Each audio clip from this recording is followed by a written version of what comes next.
to them in terms of the list that we have received.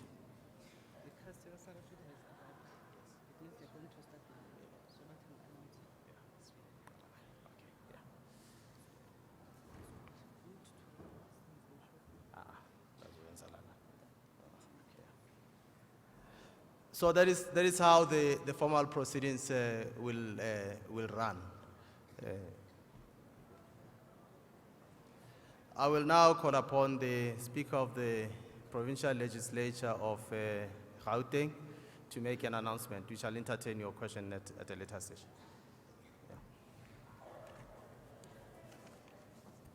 Good morning.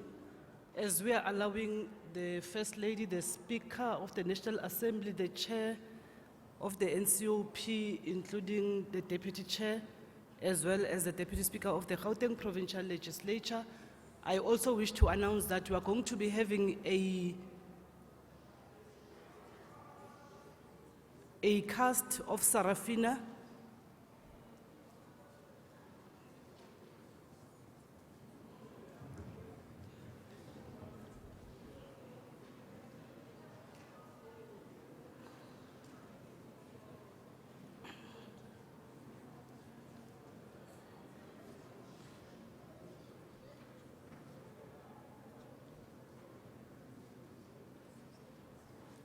Thank you. Today we are also joined by ministers and deputy ministers, as we indicated yesterday. But this session is now dedicated to Sarafina. In our midst, we have Mbongeni Ngema with the Sarafina cast. I'm told that it's an original one. So we're going to hand over to Mbongeni. But Mbongeni, yeah. We can all be seated, thank you. Mbongeni, over to you.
Viva Sarafina, viva! Viva Sarafina, viva! Halala, young people of South Africa, halala. Over to Sarafina.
There was an intro.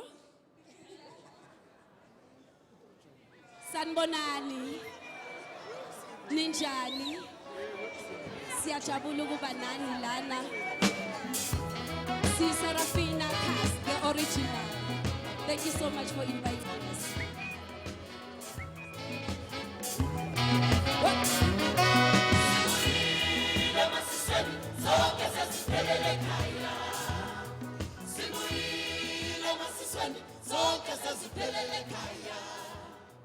I was born in a village where the cows go crazy and the sheep come along with their people.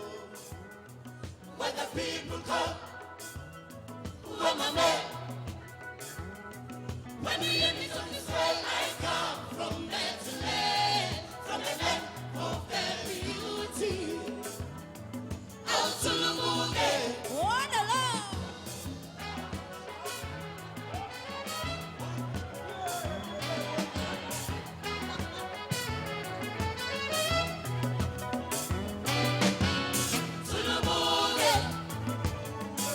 amamenemene tulubuke amamenemene sakukhona okuzakale amathothiyane sakukhona okuzakale amathothiyane I can see it coming from that mountain I can see it coming from that mountain I can see it coming from that mountain Sibuyile masisweni sonke sesiphelele ekhaya Sibuyile masisweni sonke sesiphelele ekhaya Thank you so much.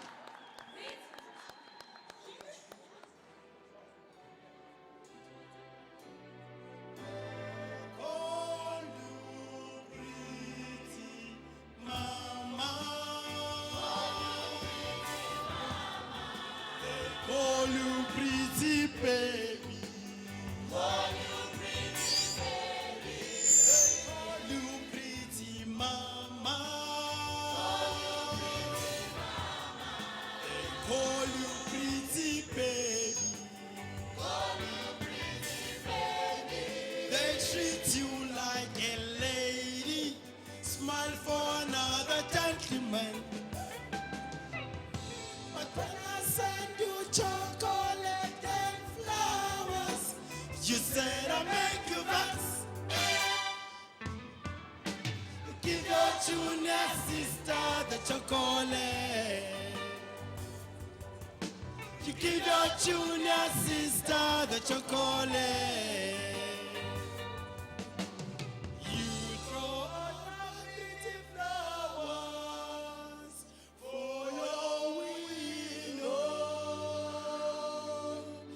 You break my heart in pieces. I wanna cry.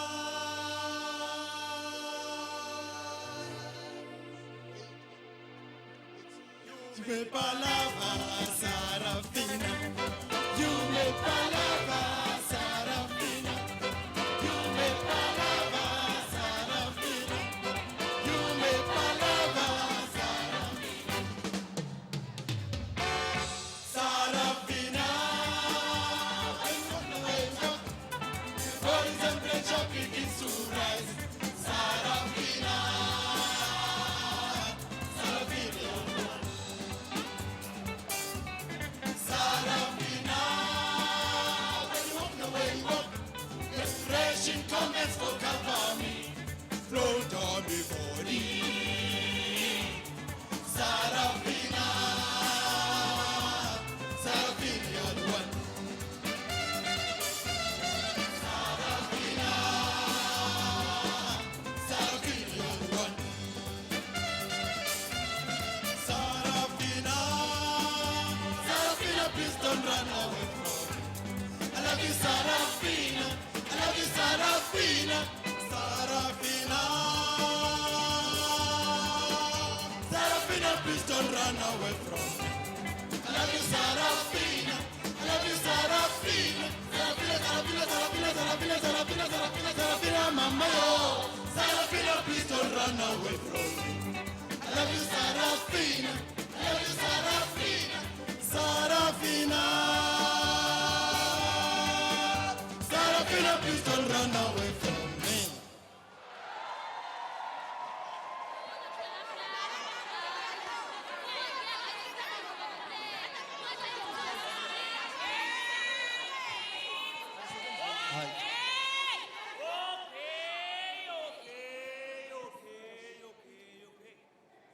We have to begin the For 2 months.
Isizwe sabantu Elitsheleni inkokheli zethu zisilamulele kulolu daba Isizwe simnyama Osafa Isizwe sabantu Elitsheleni inkokheli zethu zisilamulele kulolu daba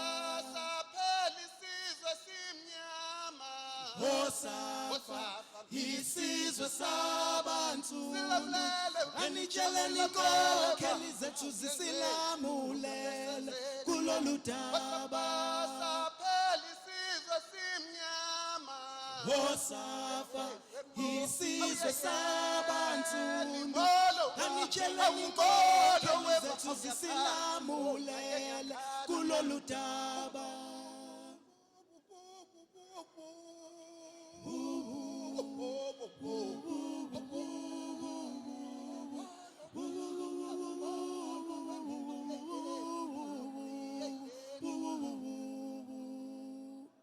It was always like that at a school. Oneness.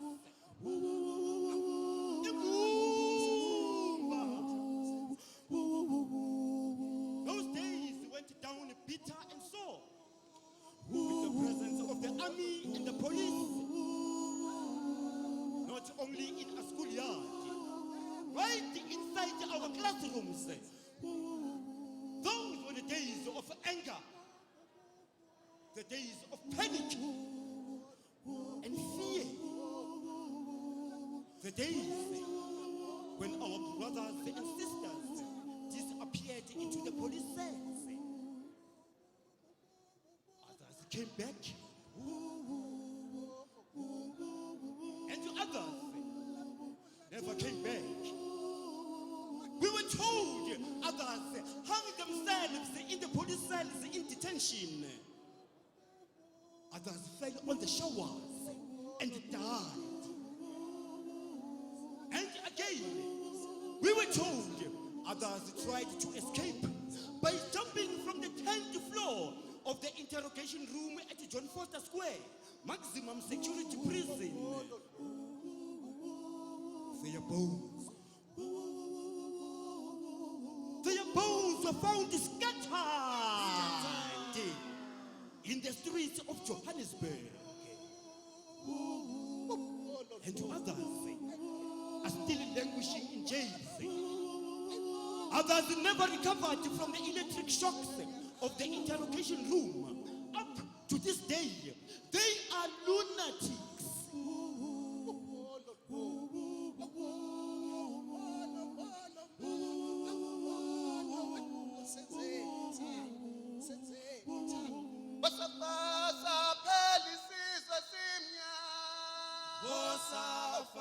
Isizwe sabantu alitsheleni inkokheli zethu zisilamulele kulolu daba.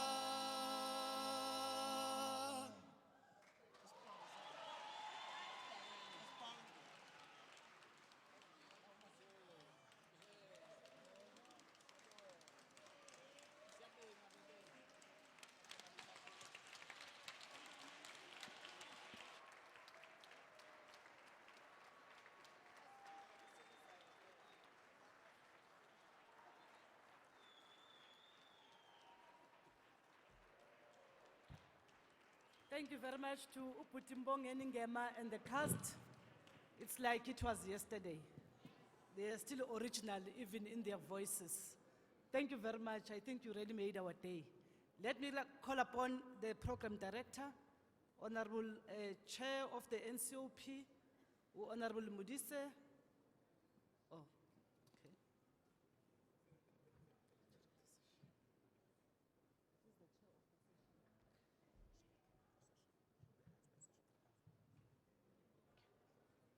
Thank you very much.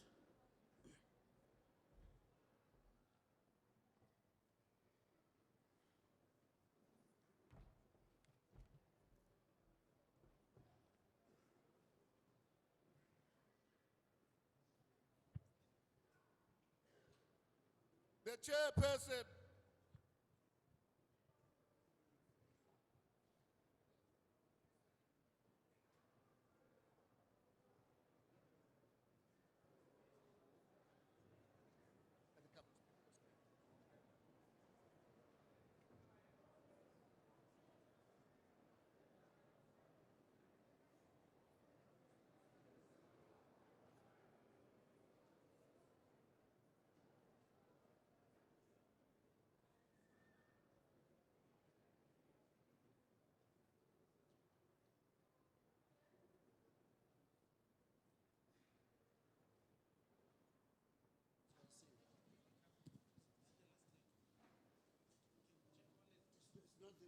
The chairperson of the National Council of Provinces.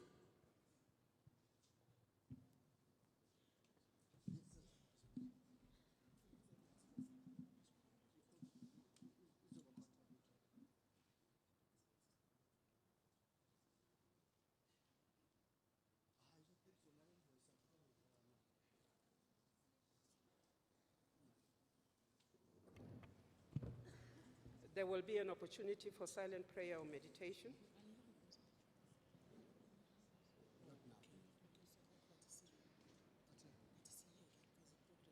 Thank you. Please take your seats.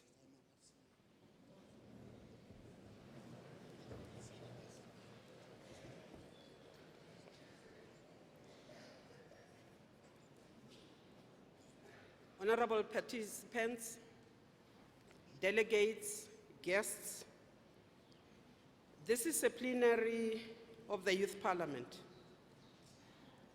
It has to be properly constituted. At this point, we have to proceed to the election of the presiding officers of this session. For the purposes of inclusiveness, we will elect 3 speakers for the Youth Parliament. They will take turns in presiding. Please note that the rules governing these proceedings have been made available to all our delegates, and I urge you to adhere to them. Before I call on for nominations, I have to indicate that nominations must be duly seconded, and in the event of more than one nomination, we shall proceed to a vote by a show of hands. Is there any nomination?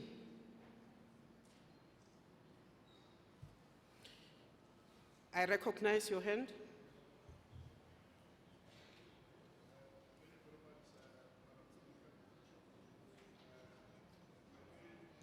Mike, please.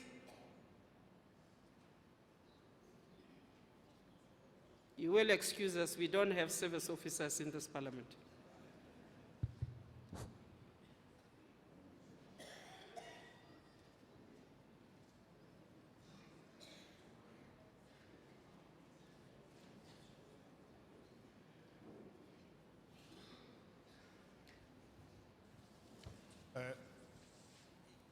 Thank you very much, Madam Chair. My name is Debucho Nolutwe from the Eastern Cape. I hereby nominate the name of Nokutula Stone from Free State to be the presiding officer for Youth and Economic Opportunities Commission. Thank you very much. The name of Nokutula Sitole, a participant from the Free State, has been nominated. Do we have seconders? All the hands are seconding. Thank you very much. Is there a contestation? None. Nokutula Sitole has been duly been elected by this House as one of the presiding officers for this section. I wish to take a second name for nomination. I will be here. Thank you, Chair. My name is Edgar Lohwale from Free State, from the Holy City of Parisia. I hereby nominate Sizwe Zingitwa for social cohesion. From Free The State. name of participant delegate Sizwe Zingitwa has been nominated as the second presiding officer of this session. Is there a seconder for the name? Those hands to the side are seconding. Is there any other name that is being proposed against this name? There is a second name being Sisi? No. Thank you, Madam Chair. My name is Mpumelelo Mhlanga. I come from the province of the Rising Sun, Mpumalanga. I stand to nominate Betwell Zungozi. Is there a seconder for the name of Bethuel Zingozi? There is a seconder. I therefore need to put the two names to a vote.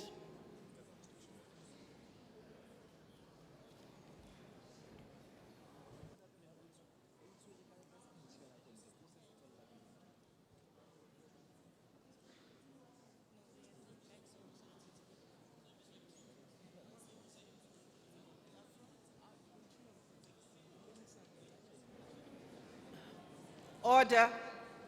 Akiri, we are certain that we are going to elect finally 3 speakers. Now, if there is contestation on the first speaker that we have elected, there was agreement, there was no contestation, that name was carried. We are now in the election of the second presiding officer. Are we certain that there is contestation on this? Is it my understanding that in fact, the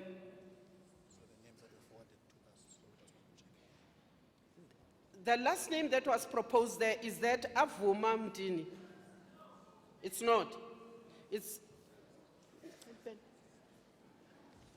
Betwell. So there is contestation. Okay. Honorable members, we have agreed. I do need returning officers.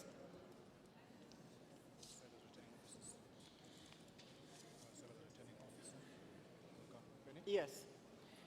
I now want to put the name of Zinkitwa to a vote. Those who order, those who wish to vote for Zingitwa, please raise your hands.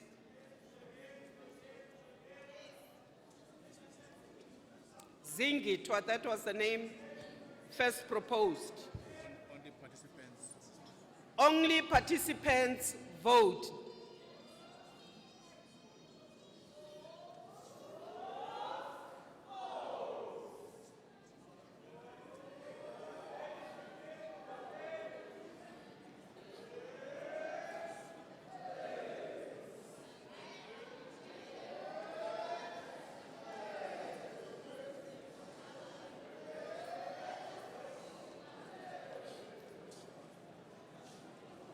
Participants, there is a participant who's raising 2 hands.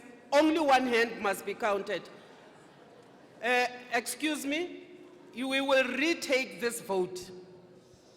Because part of this exercise, Bantwabam, is not to dlala. It is to acquaint you with the running of Parliament. This vote shall be taken again because somebody here raised 2 hands to be counted. Also, youth participants must be the ones who vote. So, ngifuna ukubona la ma-tags.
You may drop your arms.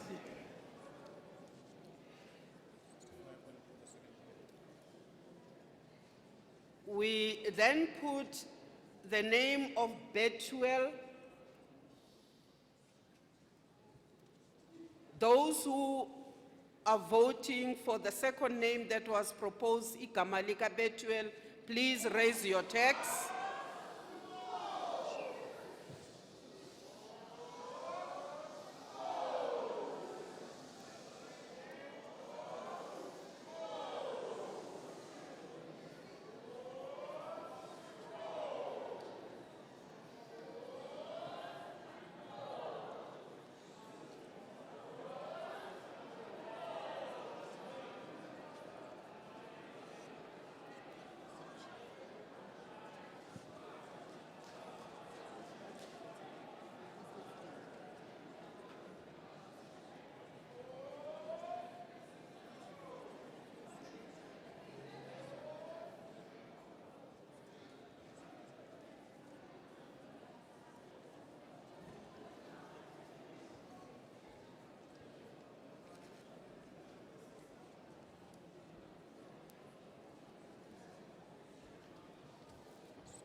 second one.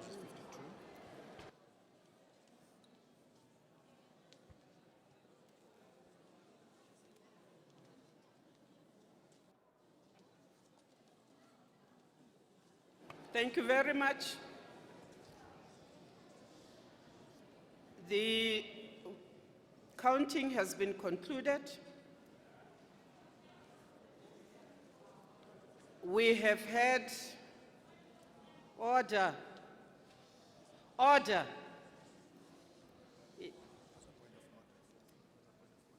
There is a point of order? Yes, ma'am. Thanks, Madam Chair. My name is Stella Montlane from the Northwest Province.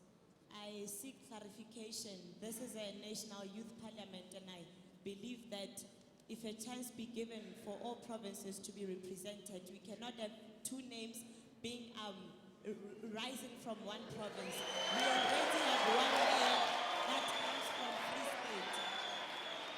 We already have one name that comes from Free State. Now, for the sake of geographical spread, we request that once a name has come through from one province, we award the opportunity to other provinces.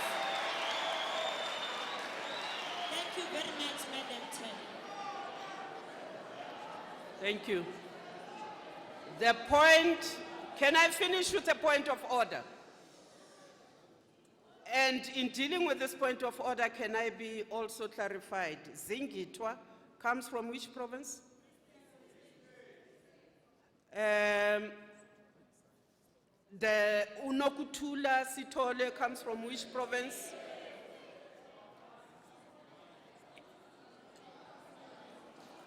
No. Can I get an honest answer? Where does Nokutula Sitole come from? Zingitwa also comes from the Free State. Thank you very much. I want to sustain the point of order. No.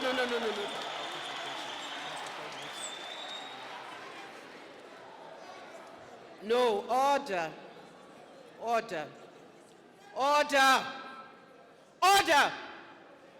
That hand must come down. We allowed for three presiding officers.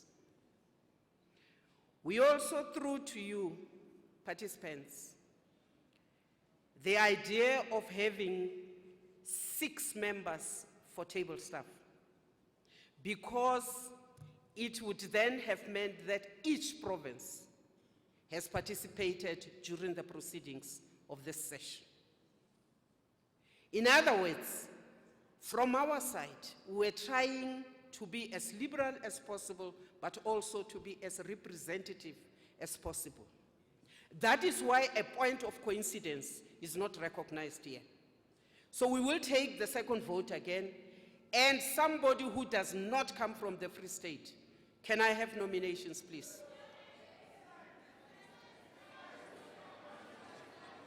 That side. Order.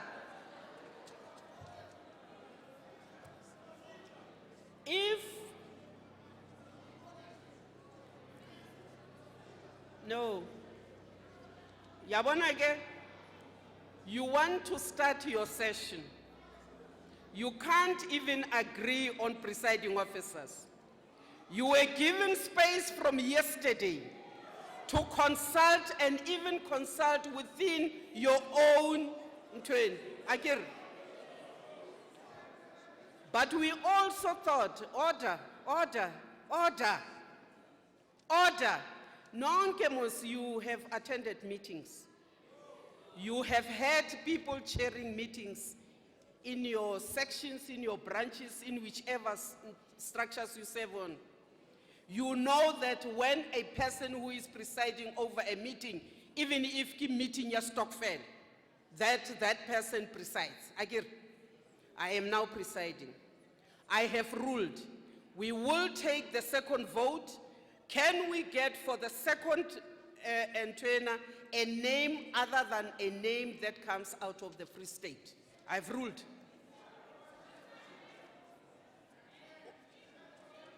Can I get a nomination, please? There's no point of exigency. Sisi, on the check, yes, wait, Namtana. No. Order. No, Madam Speaker, sorry. Order. You said this side. You said this side. Are we moving I in the have right fashion or recognized a wrong hand fashion? here. Give respect to this person who has been recognized.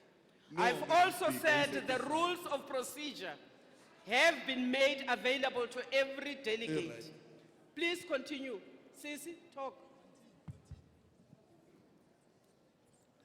Thank you, Madam Chair. I would like to nominate Tsepo Lekwape from Gauteng.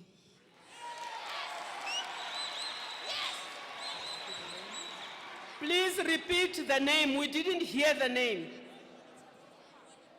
Tsepo Lekwape from Gauteng. Tsepo. Tsepo Lekwape from Gauteng. Does that name get secondment? The name has been duly seconded. Order. Is there a second name that is being proposed? Are you proposing a name?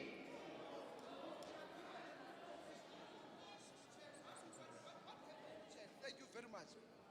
My name is Seba Motladi from the Northwest Province. I'm raising a point of order on the following basis, Honorable Chair, not out of disrespect. Yesterday in commissions, we have agreed on speakers, 4. And we agreed that amongst those 4, 1 would then be able to be chosen and be forwarded as a presiding officer, and that as a result of the resolution of commissions. So also says here today where we are sitting, we are contradicting our own resolutions that we have taken at the commission level. That is why we're going to have a contestation. Because in those commissions, all provinces were represented. So therefore, it is now an honest representation and resolution. So I'm requesting on you, Chair.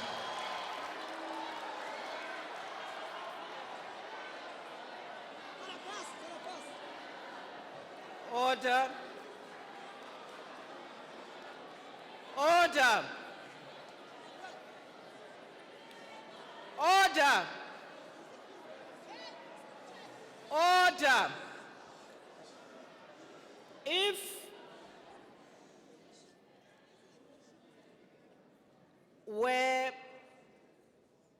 Was it made clear that the reason we did not choose, we should have chosen 1 speaker for this session from the youth? We should have chosen 1 speaker for the youth for this session. The reason there is 3, and there was advised to have e-table staff also rotating, was so that all provinces participate. The understanding was that if the presiding officers are 3, the rest of the provinces which do not have the presiding officers coming from them would then be part of the table staff, so that all of us feel we have done that. That was the understanding. You are saying that this matter was not what, when you took the decision in your commission, was not made clear. I take your point, but I think for inclusiveness and for progress of this youth parliament, we must allow for 3 speakers who will come from 3 different provinces. Siyanicela. Is there a contestation against the name of Tsepo Lekwape? Democracy says that I should take a name if there are people who feel they want to field another name. You have your hand on. Are you proposing? Please give us the name. Thanks, Chair. My name is Momozo Gomape from Limpopo. I hereby nominating Hemen Rachidi from Social Cohesion Commission.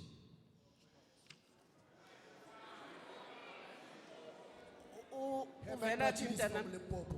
From Limpopo, Herman Rachidi. The name of Herman Rachidi from Limpopo is being proposed. Is that name seconded? I want to see hands which are seconding. There are a few hands which are seconding. We did not agree on thresholds for these purposes. Therefore, I'm going to put Libito Lachatshepo Lekhwable to, no. Whoa, Kashile. I'm going to put these two names to a vote. I am now calling for the hands that vote for Tshepo Lekhwable.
Order.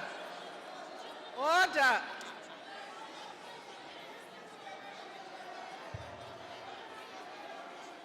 I'll solve it. Give us a chance.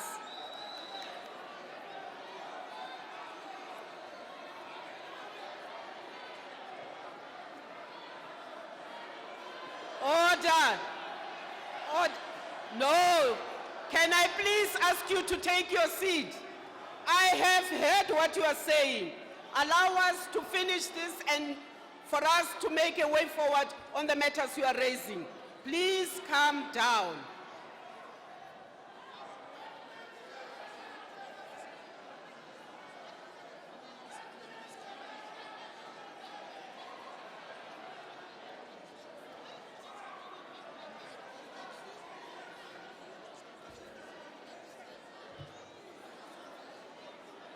Okay. Order. I am going to take the vote on Herman Ratsidi and then I will say what I need to say on the two votes. Just let us conclude this vote. And please remember, it is young people who are delegates, participants who are voting.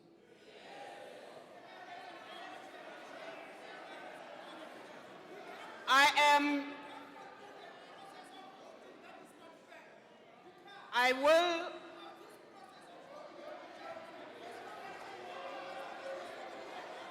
What is not fair? Order.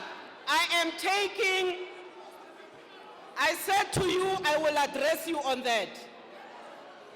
No, you cannot tell me what to do when I'm presiding. Take your seat. I will respond to you. Take your seat. I sebenzi njalo mntanami, take your seat. The name, order.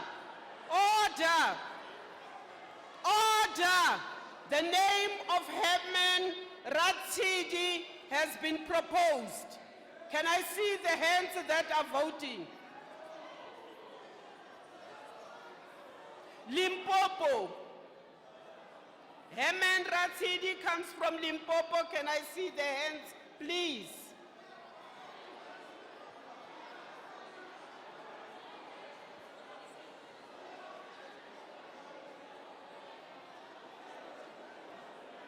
Okay, are those the hands voting for Herman?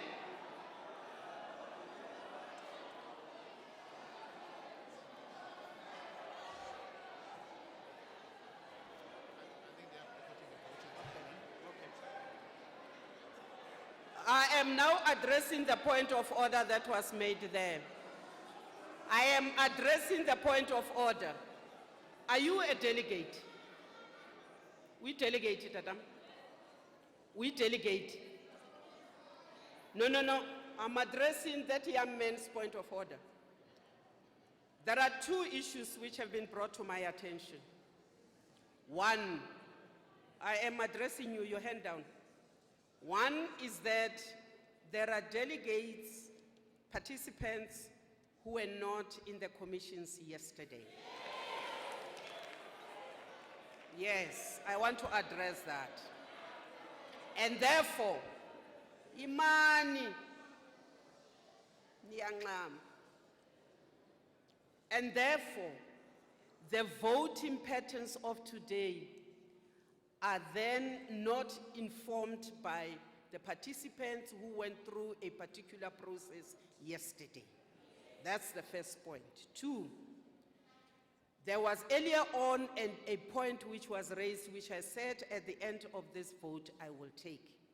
And it is that in the commissions, some might not have been explained to, that we want to ensure that every province participates. I get it. I therefore want to ask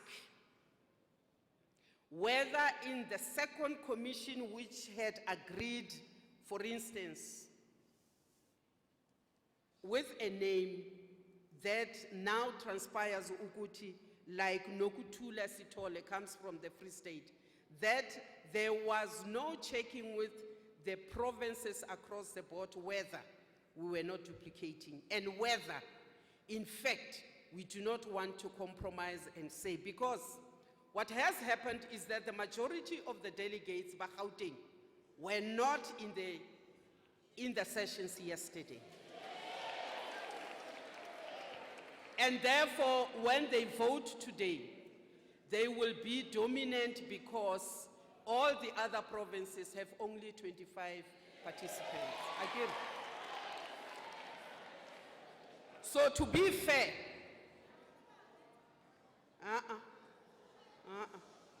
when you are a leader, you listen even to the wrong things and then you adjudicate, mtanam.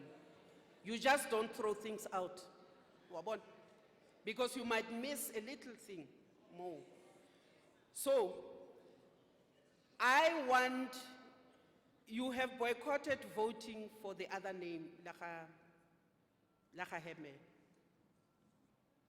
Because I thought if you were voting for the name Laha Heme, we would find a middle of the road solution to ensure that you do have a second presiding officer who does not come from Free State who presides. And therefore, I thought you would come out with a compromise on this one. Because we do not want to impose this, I am going to give you time to think about this and proceed. No, we will conclude and we will have somebody other than the two names, if you so wish. who will preside on the second commission. Whilst you are thinking about it, I want to go and check with you whether on the third commission there was agreement on who is going to be the presiding officer.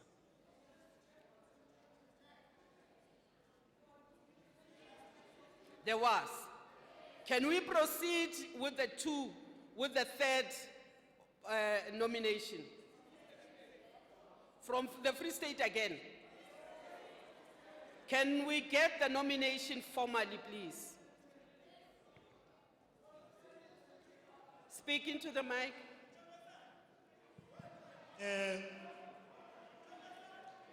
Please proceed.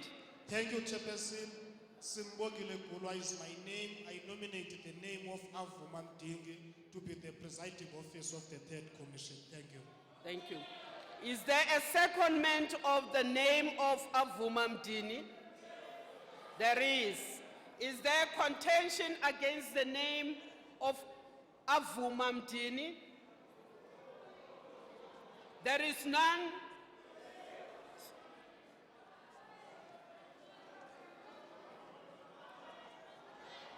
Okay.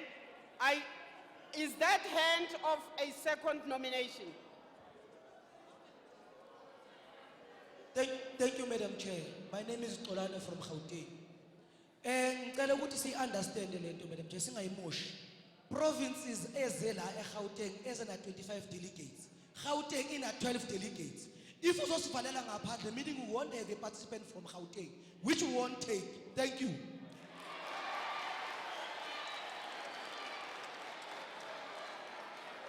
Order, can I understand? The last speaker says Gauteng has 12 delegates.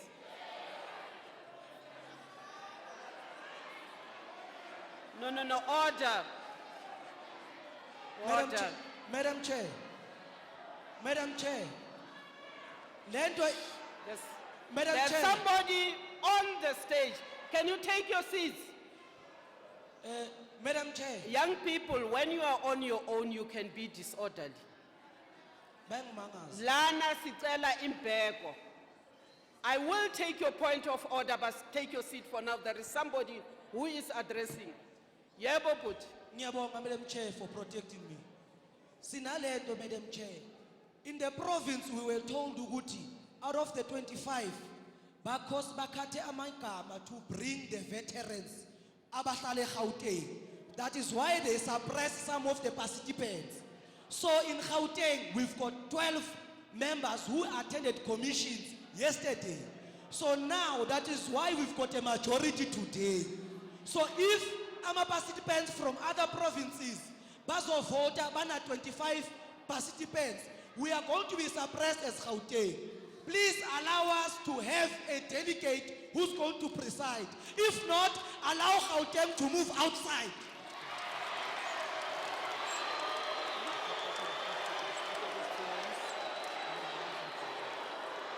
Order! Order! Order! Order! Order! Order! No, I'm not taking any hands. I want to address Gauteng. Delegates from Gauteng. Order. Agiri, if all things are equal. We said that each province must send 25 delegates. We also said that each province which can identify veterans of June 16 must be able to bring that person. We never said that these veterans replace the delegates. That's the first. The second thing is, if Gauteng wants to vote and understands the rules of democracy, it will say to us, even though we were only 12 yesterday, today we are 25, and give us the 13 that will make the 25. That is the only way we can make all provinces in this youth parliament equal. To think otherwise would be to mess up. And if the delegates want us to do that, then we will take the names which were agreed to at the commission level and put them here as the speakers of this session. Point of order, Chair. Point of order, Chair. Now, I want to finish addressing Gauteng. It is not done that when democratic processes unfold and when mistakes and errors are pointed out, a structure such as the Youth Parliament is threatened with withdrawal. I think it is very wrong. This Youth Parliament is for the youth of South Africa, all of them equally. We were very deliberate when we said young people must come here. You will also remember that we even said to you, we don't want to see you in your party regalia. Niyakumbul? We were very deliberate because we did not want to be able to say Lona Ngubani, Lona Ksubani, because we wanted, as the Youth Parliament, to get what the youth were saying, not what a particular youth was saying. Gauteng, are you withdrawing? Madam Chair, bakhuluma mina. Hlala phansi mntanami Torhwana. Gauteng. Madam Chair. Yes, sir. Thank you for the opportunity. I withdraw on two motions. The motion of going out, which is one. And secondly, I apologize to the House. Thank you very much. Then, I would make a recommendation, would you please allow us? Thank you. Thank you very much. Point of order. I think we must move forward, Bandabam. Point of order, Madam We are Chair. recognizing the names you agreed to in the commissions. Because, no, you can't say no. I had previously said I recognize your point of order. What is your point of order?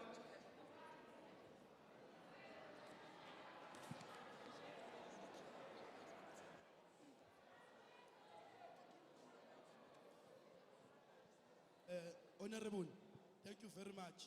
I think when you started this process, you were fair enough. You started with number one, Bam elector, one Dlula. You came to number two. They raised two names, one from Mpumalanga, one from Free State. They said Free State, they have two names. One must go down, Mpumalanga remain. Then you're supposed to go to the third one.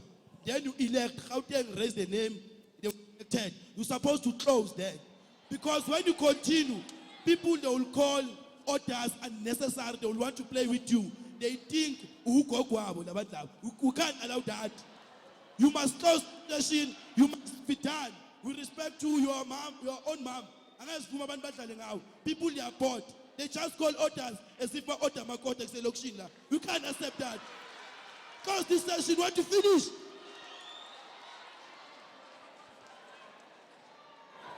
Delegates, there are three names that you agreed to in the commissions. We are told that two of the three names come from the Free State. With all the floral language that the last speaker had, the recommendation he is making is that we drop the second name, Ekutua Ipumako Free State, and bring in the other name so that there is another province other than the Free State which has. Are we agreed? That is a compromise position. You are withdrawing. Chairman, yes, my name is Sister Zingetwa. The name that was agreed in the commission, I withdraw. Thank you, Mtanam. Now, Masibonge Ukuti, you have wrangled, you've gone this way and that way. Bad as it is, that is sometimes how democracy unfolds. That is how we reach consensus. Sometimes we get heated under the collar. Sometimes we remain calm. The good thing is always to come to an agreement which all of us can live with. So we've got three presiding officers. The first one is Nokutula Stole, who will take the first session. The second one is Betuel. I can't remember the surname because I didn't write it. The third name is Avuma Mdini.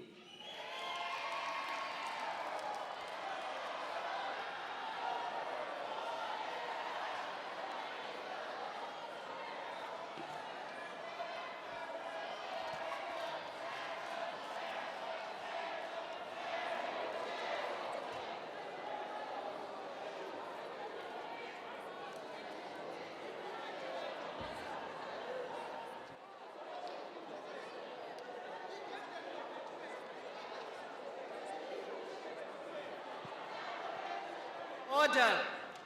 I now wish to invite the first presiding officer on speaker for the day, Unokutula Sitole.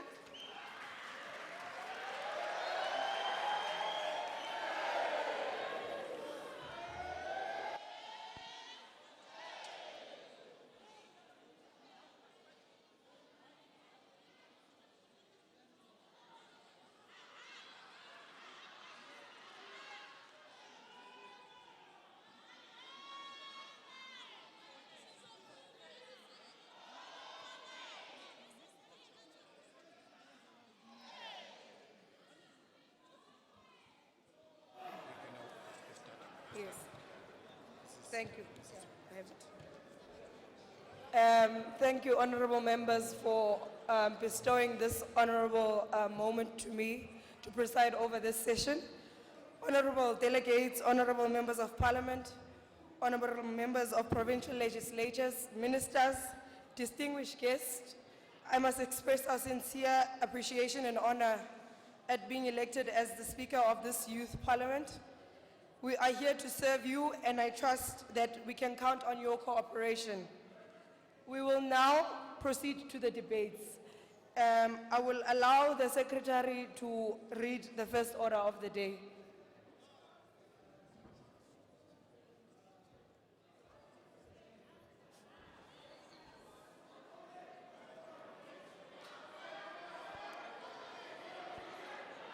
Can comrades from Gauteng please behave? Honorable members, please.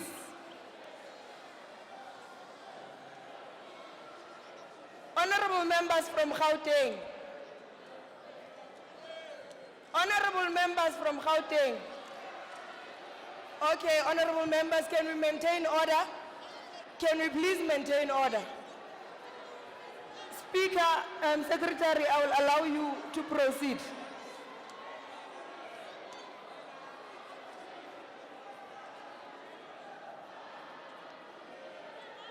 Okay, I think there's a point of order.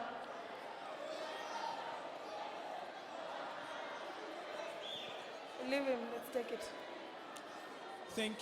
Thank you, Honorable Presiding Officer. I would just like to say, Honorable members, can you please maintain order? it seems like the youth has forgotten why we are here. It seems like we have forgotten the reason that brought us here. It was sacrifices, blood sacrifices that has brought us here. So, Madam Chair, I would please want you to maintain order in this house so that this cannot happen. This that it happening is unconstitutional, Madam Chair. I thank you.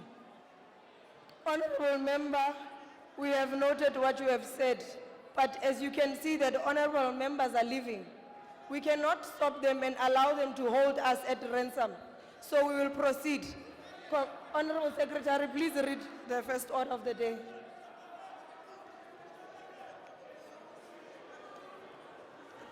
There's an order at the back. Yes, a point of order is, Honorable Speaker. My name is Sarafina again from the People's Province of Bokoni Bupere. We are going to request with you that we must not allow this house to degenerate based on selfish and emotion things. We have security here, and we must not allow these people to render us useless and want to hold us at ransom. We are going to request the security that can you please be in charge so that we can continue and conclude with the business of the day. We are not here to celebrate. Thanks. Thank you, Honorable Sibang. The order has been sustained. Comrade Secretary, Honorable Secretary, sorry. Thank you very much, Madam Speaker. Thank you very much, Madam Speaker. We are going to proceed to our first order of the day. The first order of the day is a report from the debate which was on Commission of Youth and Economic Opportunities. Thank you. Thank you, Honorable Speaker. Moving forward to the first debate, as announced as the first order of the day, we will call upon the first speaker, Mr. Bongani Hlatswayo from the Northwest.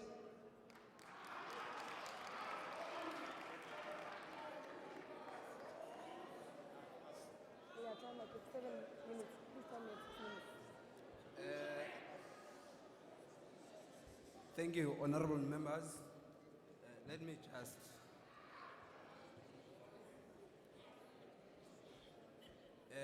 My name is Bongan Hlatswayo. I'm from the Northwest in the Dr. Kenneth Kaunda district. As we were sitting yesterday in the commission, our commission was speaking under the challenges and recommendations raised by participants during the commission, one breakaway session under the youth economy. I think, Chair, I must raise it to you that it's very disappointing that in our commission we're discussing issues around the economic development of young people, yet we do not even have financial institutions such as the South African Reserve Bank or JSE amongst others. I think next time it is very imperative that when the Parliament organizes such an August House, we have such institutions within our midst so that we can be able to have engagement with them. And then I think it must also be noted that the general consensus amongst young people is that it's high time that we prefer our own youth ministry that will teach us how to eat as young people. Because of the general question is now, how do we eat? And yet we do not know. Other members from the group, they'll come and engage. However, I wanted to highlight some of the key things that we spoke about. One is that the Department of the Rural Development and Land Reforms must conduct an audit of all land previously given to cooperatives with a view to leasing this to black youth cooperatives. It's high time that we are given our land back as black people, especially young people. When we say that we want land, we are not wanting that land for us, but we want the land for the unborn. Number two is that the youth economic development is a social matter. All stakeholders must join hands. All successful people must mentor young people. Each one and teach one remains the number one principle. Those who have led courses will know such a thing. And then number three is that the foreign-owned shops do not employ locals, and then they are not even paying tax. I think it is then high time we get to review the shops that are run as Amakola and so forth, my friend. Number four is that the nuclear building program in the cards, but the government has not conceptualized any public-private sector partnership program that will see young people getting employment and procurement. And when we say employment and procurement is not only limited to the private sector, but also as far as the public, especially on government, we want 30% procurement, and we will also want 30% of youth employed by the government departments. Number five is that the private and the public sector must forge a memorandum of understanding in relation to work-based exposure training. Every time the government tells us that we lack skills and so forth, but then what is the opportunity we're using with these existing companies to come and transfer skills in young people? Number six is that big business must be obliged to create opportunities. Honorable Bongani, there's a point of order raised by the gentleman.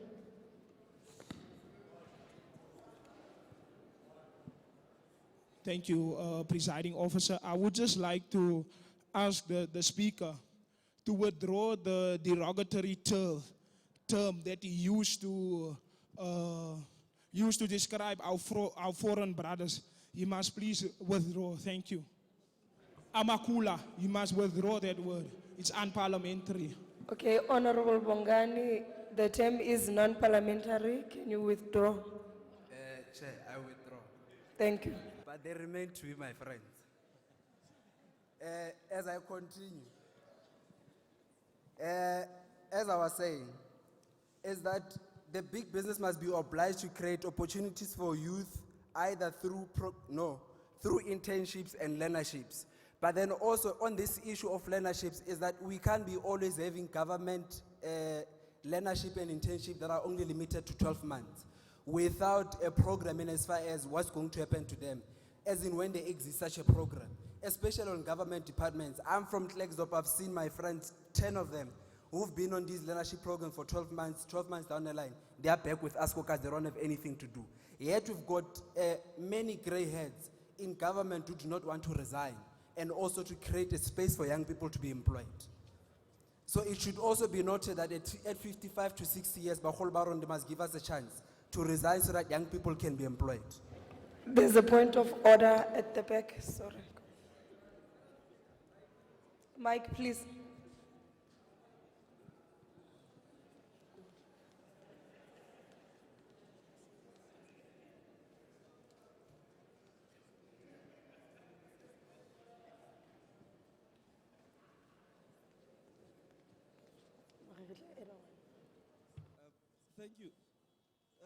Thank you, Madam Speaker. I think, my name is Tiriso Tinana from the Free State. I think the Speaker, the last point that he made in terms of the learnerships, I think he's misrepresenting the Commission, because first of all, I'm calling an order. What is your problem? You're not a Speaker. Honorable Tenani, can we allow the speaker to finish his presentation and then we will entertain that afterwards? I think I could hear where the order was coming from, but he was speaking on economic development for young people. In our own language, in the street, we say that how do young people eat? And young people eating, we must understand that not all of us are academics yet, not all of us are business people. So through these learnerships, it's through employment, and once they're employed, they're going to eat at the end of the day, and they are going to feed other people. So first and foremost, must understand the question, and we'll be able to address it later. How do we eat? I would like to submit, Chair, in order to allow other speakers from the Commission to come and submit their own issues from the Commission. I thank you. Thank you very much, Honorable Bongani. Our next speaker will be Ms. Nomsa Majola from the Northern Cape.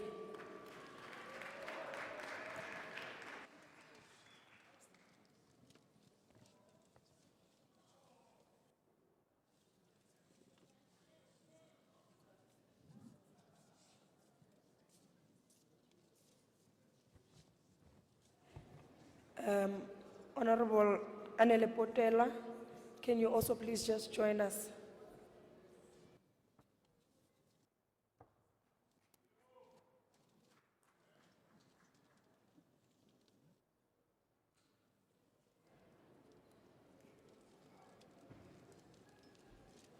Just sit there so that we make it quick.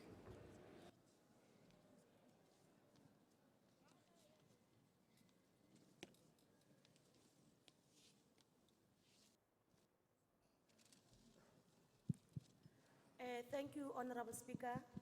My name is Nomsa Majola from the Northern Cape. Madam Speaker, I will speak on the issues of youth trainings and opportunities that are there for young people.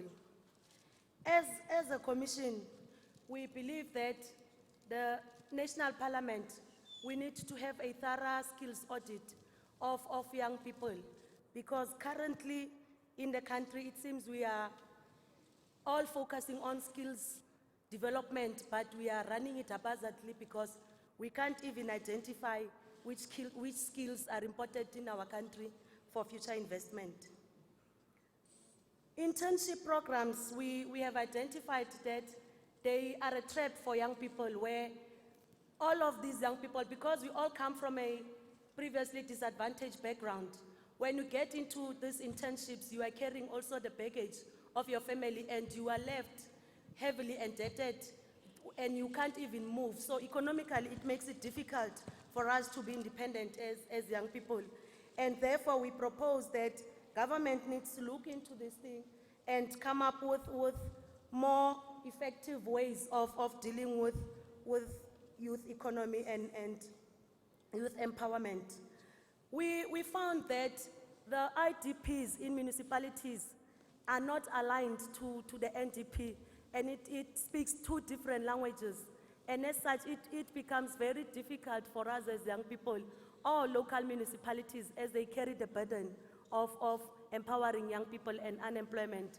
It becomes very difficult for us to access all of these opportunities that are there in government, making sure that municipalities are also informed and empowered to assist young people in their endeavors. And therefore, we propose that there should be a monitoring system between the NDP and the IDPs in terms of progress and procedure going forward. Speaker, our government has started a very progressive program of skills exchange with the Cuban government. And we would like such a program to continue with other governments, especially when it comes to skills development.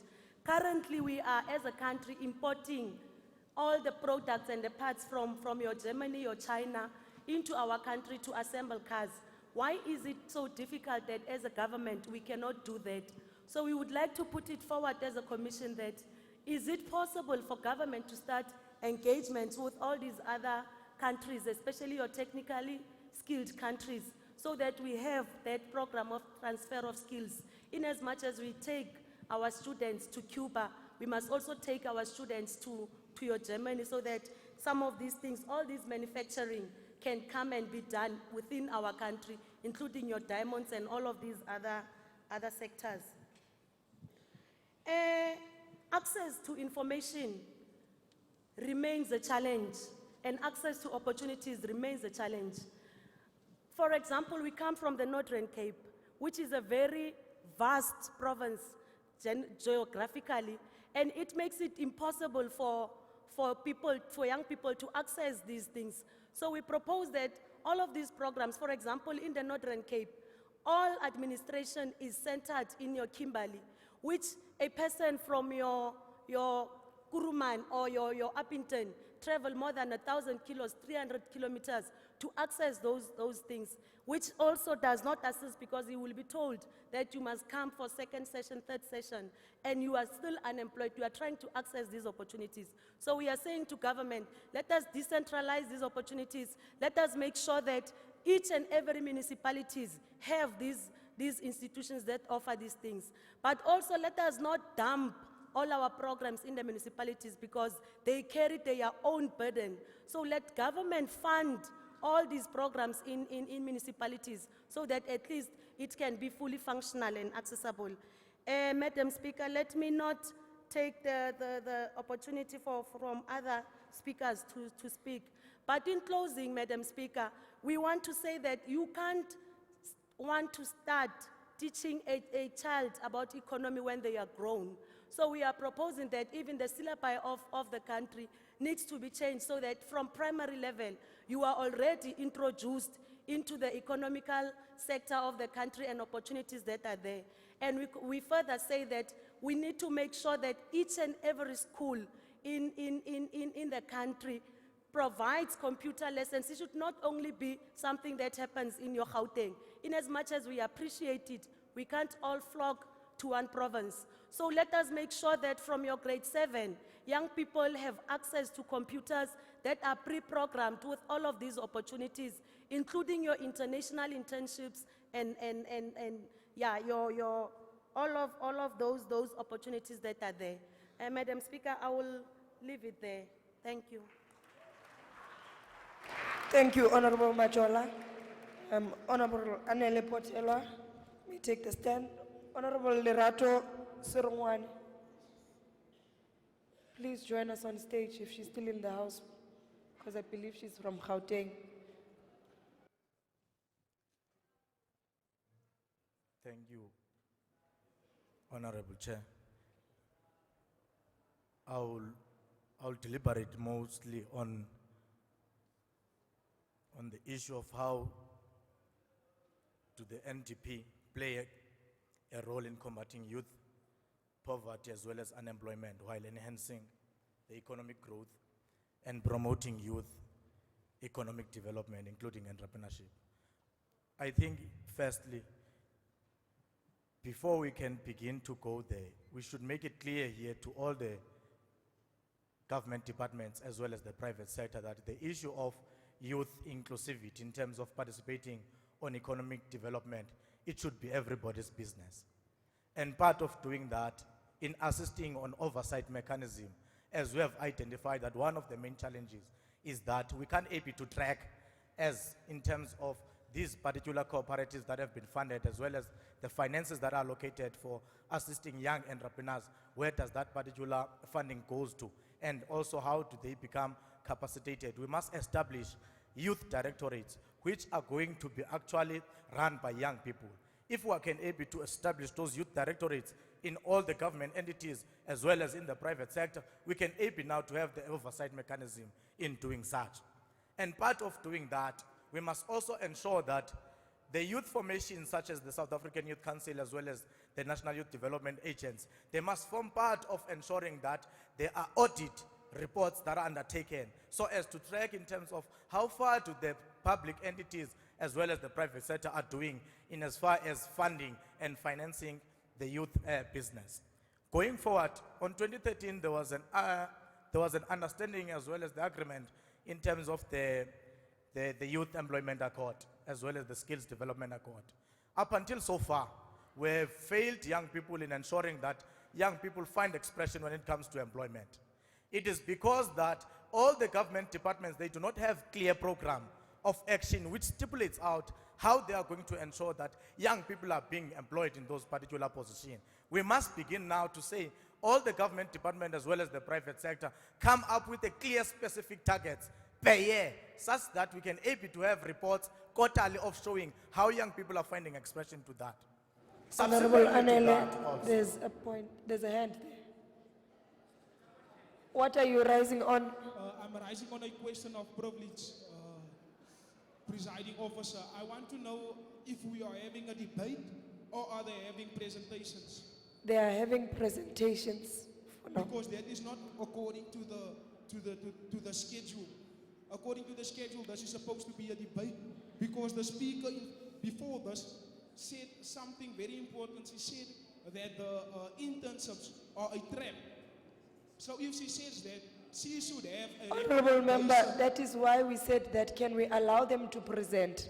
Then after presentations, perhaps if the House will still have time, then we can entertain clarity-seeking questions and further engagements.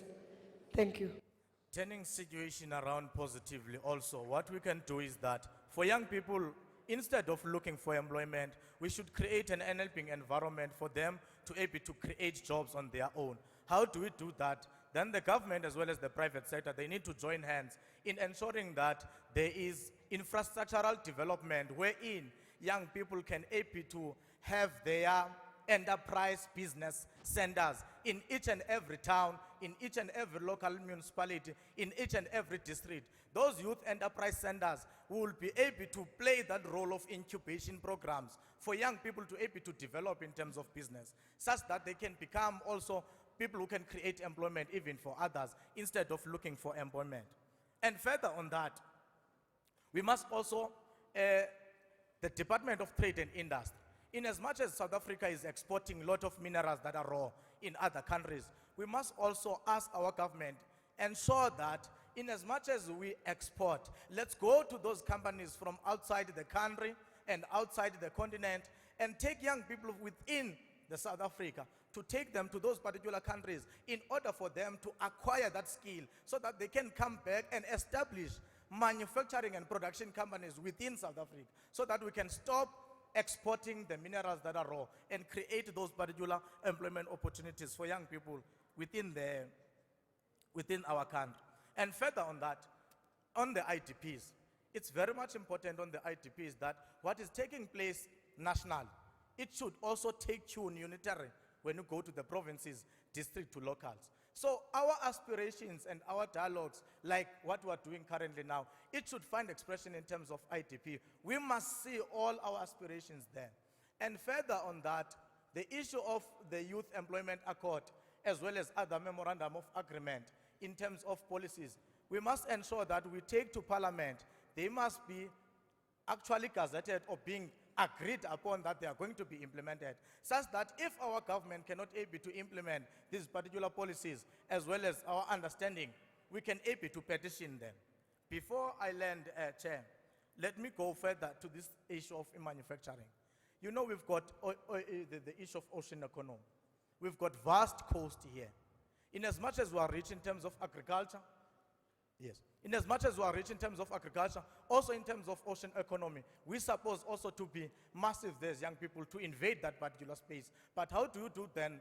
It means the Department of Higher Education, as well as the Department of Trade and Industries, as well as the one which deals with agriculture and fisheries, they must come together with a curriculum that responds directly to the opportunities that young people are exposed to in as far as ocean economy is concerned, as well as the issue of agriculture, such that we identify specific schools in each and every local area wherein we know that these particular schools, in terms of early childhood, as well as senior secondary to TVET and higher education, they deal specifically, these ones, with the issue of ocean economy. These ones, they deal specifically with agriculture and farming. And we must ensure that they are capacitated in terms of infrastructure, as well as leadership in there. I thank you.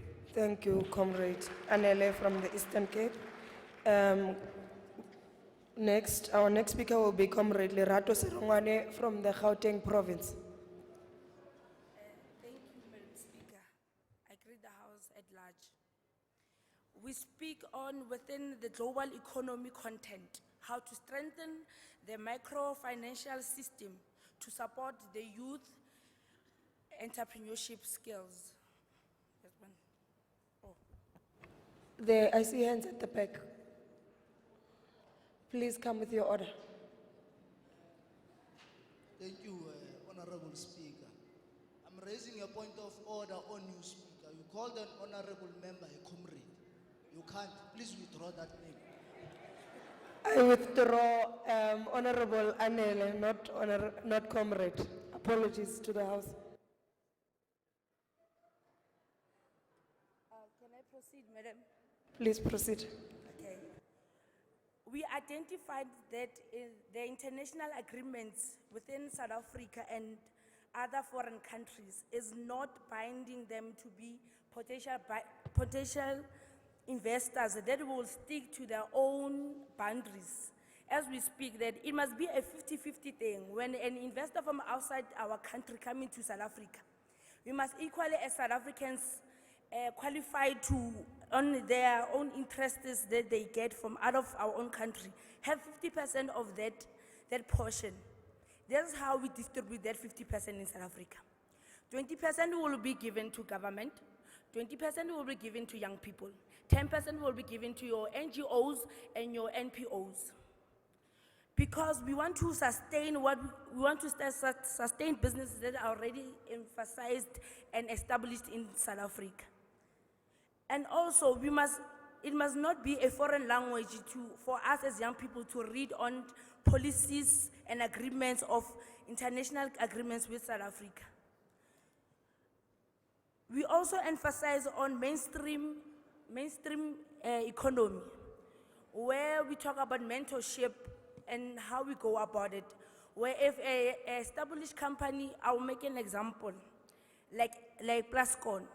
If Plascon has already been designing, making the paints, they must undertake a young person to continue with this business.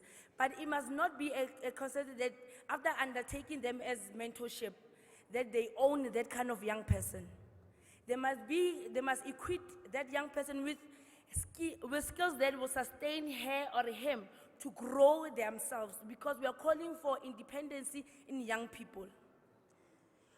We are not going to be apologetic about ideas that we are going to be speaking of in this parliament. That ideas that I will be speaking here as young people, they must be implemented by us. Equally, you cannot champion an idea that you don't understand the growth of it. That is why most of the ideas that we come up with, when an older person is there to emphasize it, they always fail because they don't understand the root of that idea. For instance, I would like for other provinces to take example in Gauteng. As Gauteng, we have decided to be our economy is championed according to our own regions. We identified how in each every region, the strength that they can grow within the economy. I'll make an example. In Gauteng, we have 5 regions. And equally, there will be in economy talking about transportation, where Prasa is going to be there, where young people are going to build and also do maintenance on your trains, your aeroplanes and others. And in Westland, we talk about agriculture. I guess we must be told how vast is agriculture. Because of what I think when somebody say to me agriculture, I only think about how it's possible for me to dig and plant a cabbage. But today we have a problem in South Africa when coming to electricity. We are not even told that even if we can plant solar plant, we can equally help and assist ESCOM to supply our own. There's an order on my right.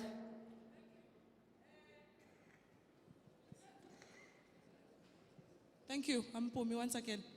My order for the day is that she must not preamble what she thinks. She must outline what the commission said. What she's telling us now is her own personal view. We don't want that. Thank you. Thank you, Honorable Mpumi. Honorable Lerato, can you please give a report from the commission? Thank you. Thank you. They also spoke on South Africa must identify skills that other countries do not have in exchange of exploiting them. Yeah. Can I withdraw that? South Africa must also identify skills that they do not have and other countries have in order for them to go outside and deploy young people to go and inherit those skills so they can improve their own economy. BRICS must be enhanced and enriched to better achieve youth objectives and must be presented also by young people.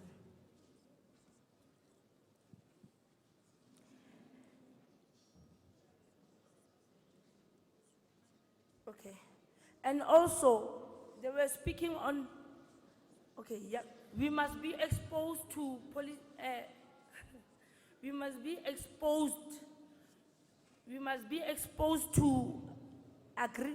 to policies that bind us with international businesses so that we can understand how can we grow ourselves internationally. Thank you. Thank you, Honorable Lerato. That concludes the debate on this commission report. I see a few hands. I will take only 3 for the sake of time. Are they all? Okay, I will take the lady there. I will take honorable member there, and I will take the honorable member in the blue sweater. Thank you.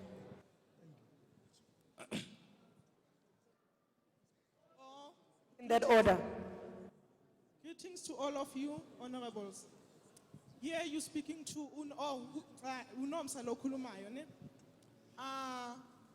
I've been listening, Lana. I've heard what people said. But my concern is that most of the time as youth, we're pointing fingers. What is it that we do for us to become somewhere? What is it that we do to meet a government halfway? Because what we're doing here, we almost every time when we meet, we talk on how the government is not doing anything for us. Honorable Nomsa, I believe there's an order. Please just keep it there. Can you come with your order? Thank you very much, Honorable Speaker. I think, Chair, we are derailing the process. You've allowed the Commission to present, and now we are done on presentation on the first Commission. And now that person is misleading us because you are opening a debate to interact with the presentation, and I think that is unprocedural. Can we continue with the next commission so that we finish the commissions, then perhaps maybe after that we can interact with the commissions? Thank you very much.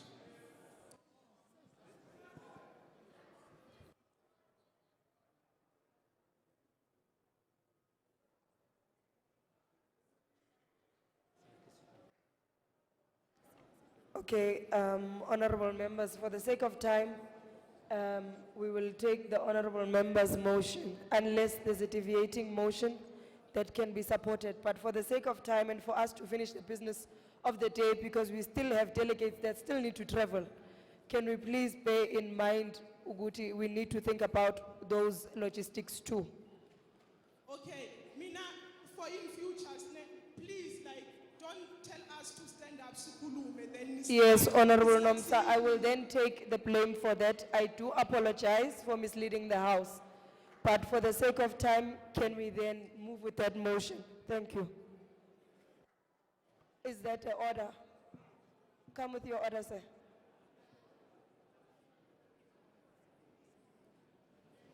Thank you,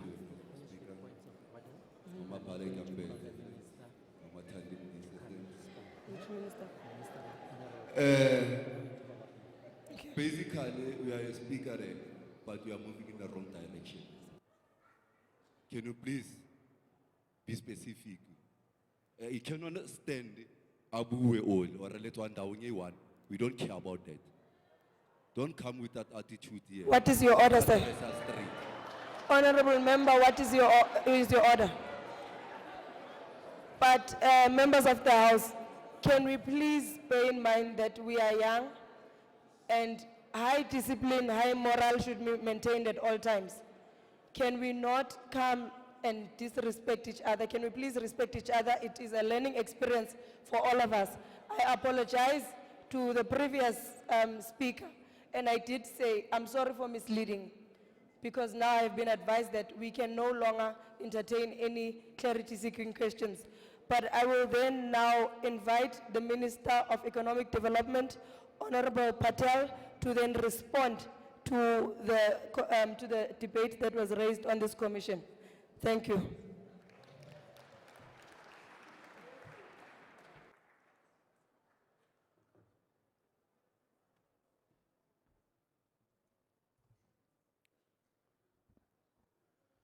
Honorable Speaker of the Youth Parliament, Honorable Speaker of the National Parliament, Honorable Chairperson of the NCOP, Members of Parliament, Members of the Youth Parliament, Members of Cabinet and Deputy Members who are present here today, I would like to thank you for the opportunity to hear the report of the Commission on Youth and Employment.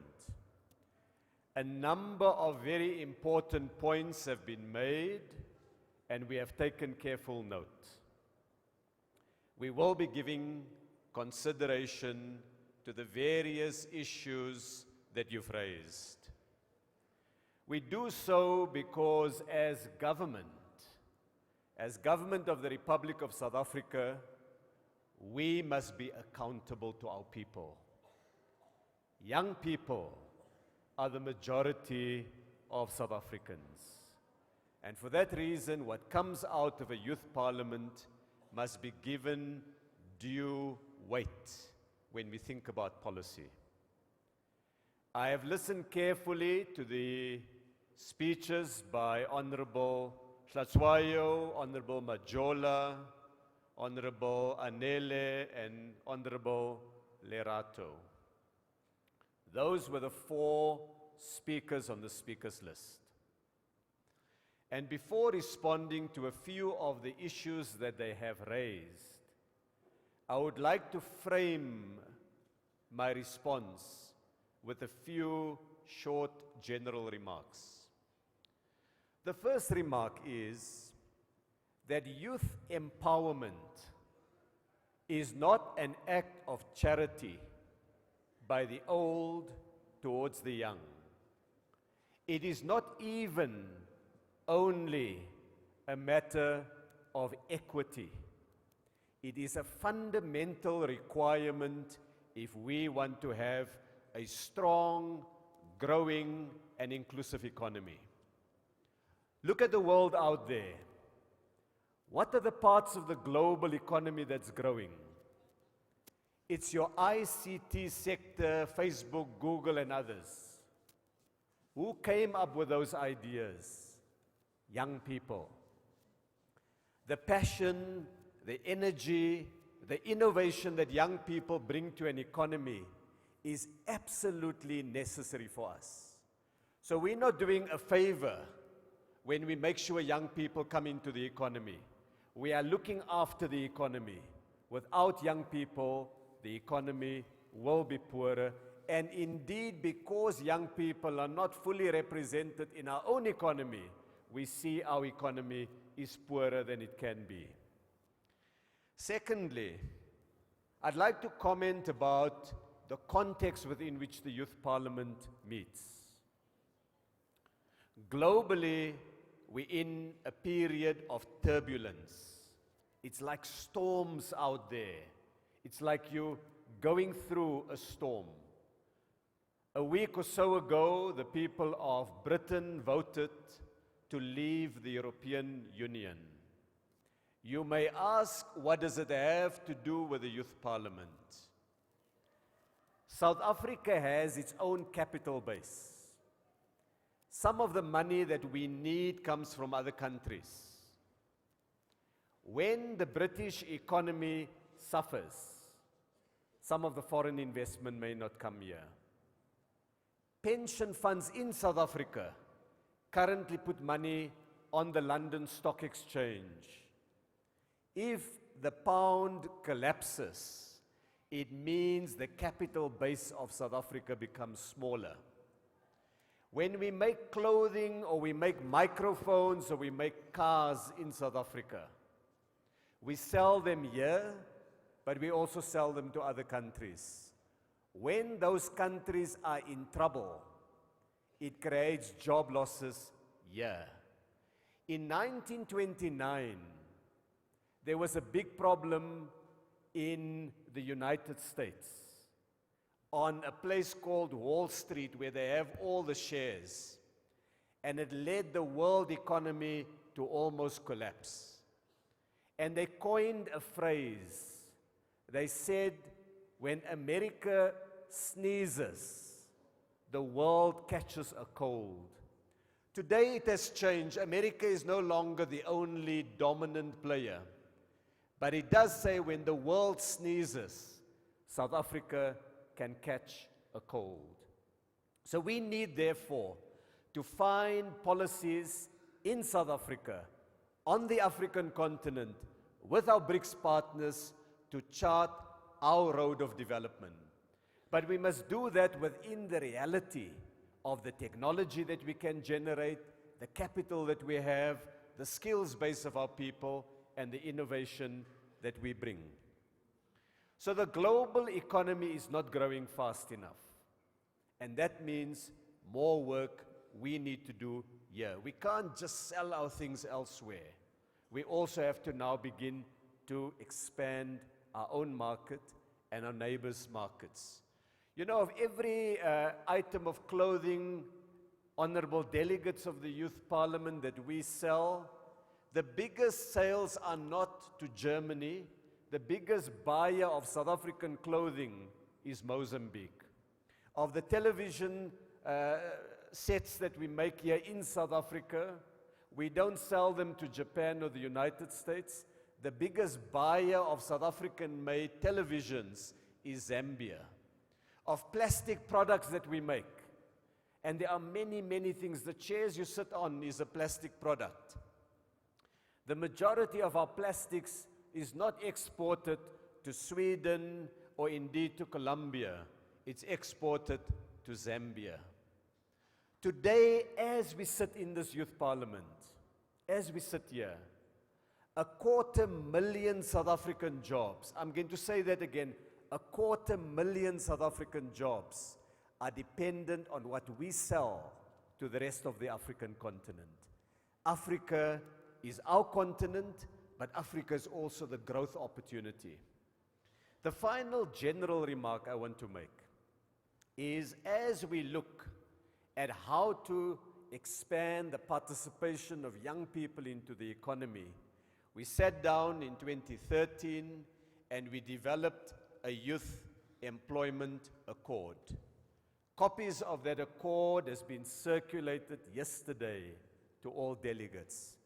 This accord was signed by the representatives of young people themselves, using the slogan, "Nothing about us without us."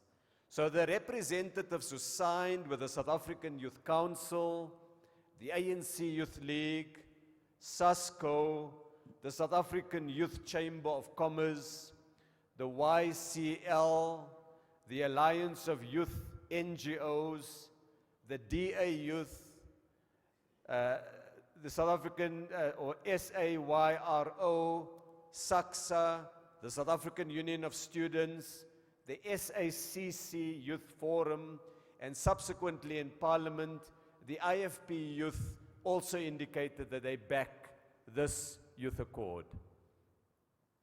And in this accord, it has 6 commitments on education and training, on work exposure, on public sector measures, on youth set-asides, where you set aside something just for young people, on youth enterprise, and on private sector measures. Speakers have raised many important issues, and I want to go to those because they cover these areas. And I'm not in the available time because in Parliament, once the Speaker says, "Minister, your time is up," then I have to leave the podium. I cannot complain, and so I'm not going to push the Speaker beyond the time she has allocated me. So I'm going to respond very briefly. First, to Honorable Traswayo, you made the proposal that more economic entities must be here, and you were unhappy that the South African Reserve Bank is not here. I want to say, in your commission yesterday, you had a very important representative, and that was Honorable Matulari Coleman, because she's the chairperson of the Portfolio Committee on Economic Development in the National Parliament, and what you raised, she can raise with the Reserve Bank, with the IDC, with the Competition Commission, with all of them. But I also know the Reserve Bank would welcome an engagement with young people. The IDC would welcome an engagement. And perhaps for the Youth Parliament next year, if the Speaker was so to choose, we can bring together many of these entities, and I think they would really want to embrace this opportunity. So thank you for that suggestion, Honorable Traswayo. Second, you raised the issue of foreign-owned shops. Now, as government and as the ruling party, because I speak here knowing the policy of both government and the ruling party, we are clear that we must not support xenophobia. At the same time, we must make space for South Africans. So what we're doing now is we are going to have, by next year, a series of public hearings to say what makes it difficult for Black South Africans to get space in the township to run successful, profitable spaza shops, retail outlets, and other things like that. Is it that they don't have access to cheap inputs? Is it that they don't have access to capital, money? Is it that they don't have access to infrastructure in the townships? Whatever it is, your government must resolve that. We must make sure that there's space for black and white young South Africans to come into their economy and be drivers of the economy. So we've heard you, and we are going to have these public hearings in every province. I will urge all the youth delegates to go there and make the points that you know are important. Finally, Honorable Tatwayo, you and others have raised the issue of learnerships and internships. You make a very good point that the design of many of our internships, especially in government, is only exposure for up to 12 months. Then you fall off the cliff. Good point. I want to say we see internship not as permanent employment. It is an experience of the workplace. But we can do more as government. We are not doing enough. We need to do more to enrich that experience, to make sure that in the internship period, you are given counseling and guidance on how to look for a work, for employment opportunity elsewhere in government. You walk out there with a well-structured CV. You have references now from the department that you were with. We need to do more like that. So I will take up your point, and we will make that proposal to Cabinet when we do the next review of the Youth Employment Accord. But a point was also made that we must ask the grey hairs to resign, to make space for young people. Now, it is a very popular call, and if I wanted to be president of the Youth Parliament, I will push that, and I'm sure you'll vote for me. But in a democracy, we look under the slogan, and we say, what does that slogan mean? And democracy, as the Speaker of the National Parliament reminded me this morning, is hard work. Hard work. So what does it mean? Where does the law come up that let the grey hairs stay in their job? I was there when that law was made, and it was made by young militant trade unionists more than about 20 years ago, early in the new democracy. In 1994, the young people were toying in the streets and said, change the law to make sure that employment is protected.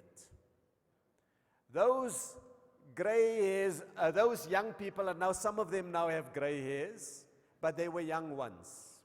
And young people today will be gray hairs later.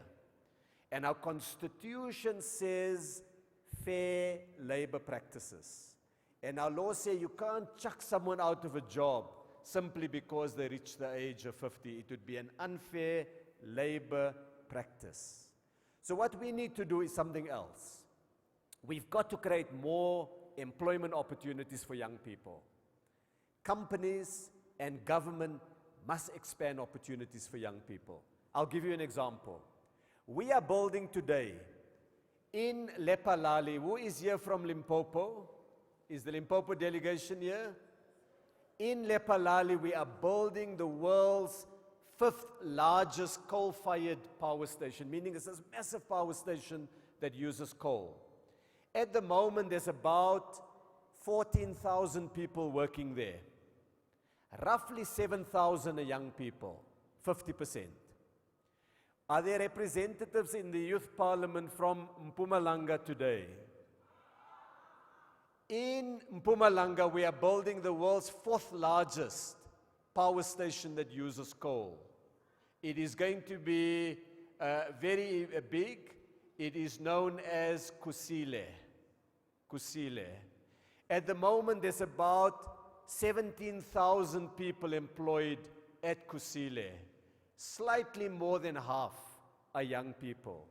And this didn't happen by accident, but government is saying now the infrastructure program must employ more and more young South Africans, but not only as laborers, also as engineers. We had a young African woman as an electrical engineer, Miss Ndlovu, and we put her face on a billboard because we gave that young woman an experience that will make her one of the best electrical engineers, not just in the country, but in any country that has a coal-fired power station. It's giving young people an opportunity, not as an act of charity, as I said, but because we in the economy need young people, maybe even more than young people needs the economy. Without young people, this economy is not going to grow at the rate that the National Development Plan needs it to grow.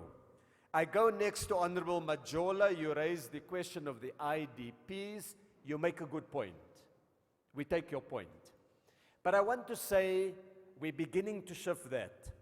One of the representatives here today is Honorable Madala Masuku, who is the Deputy Minister of Economic Development.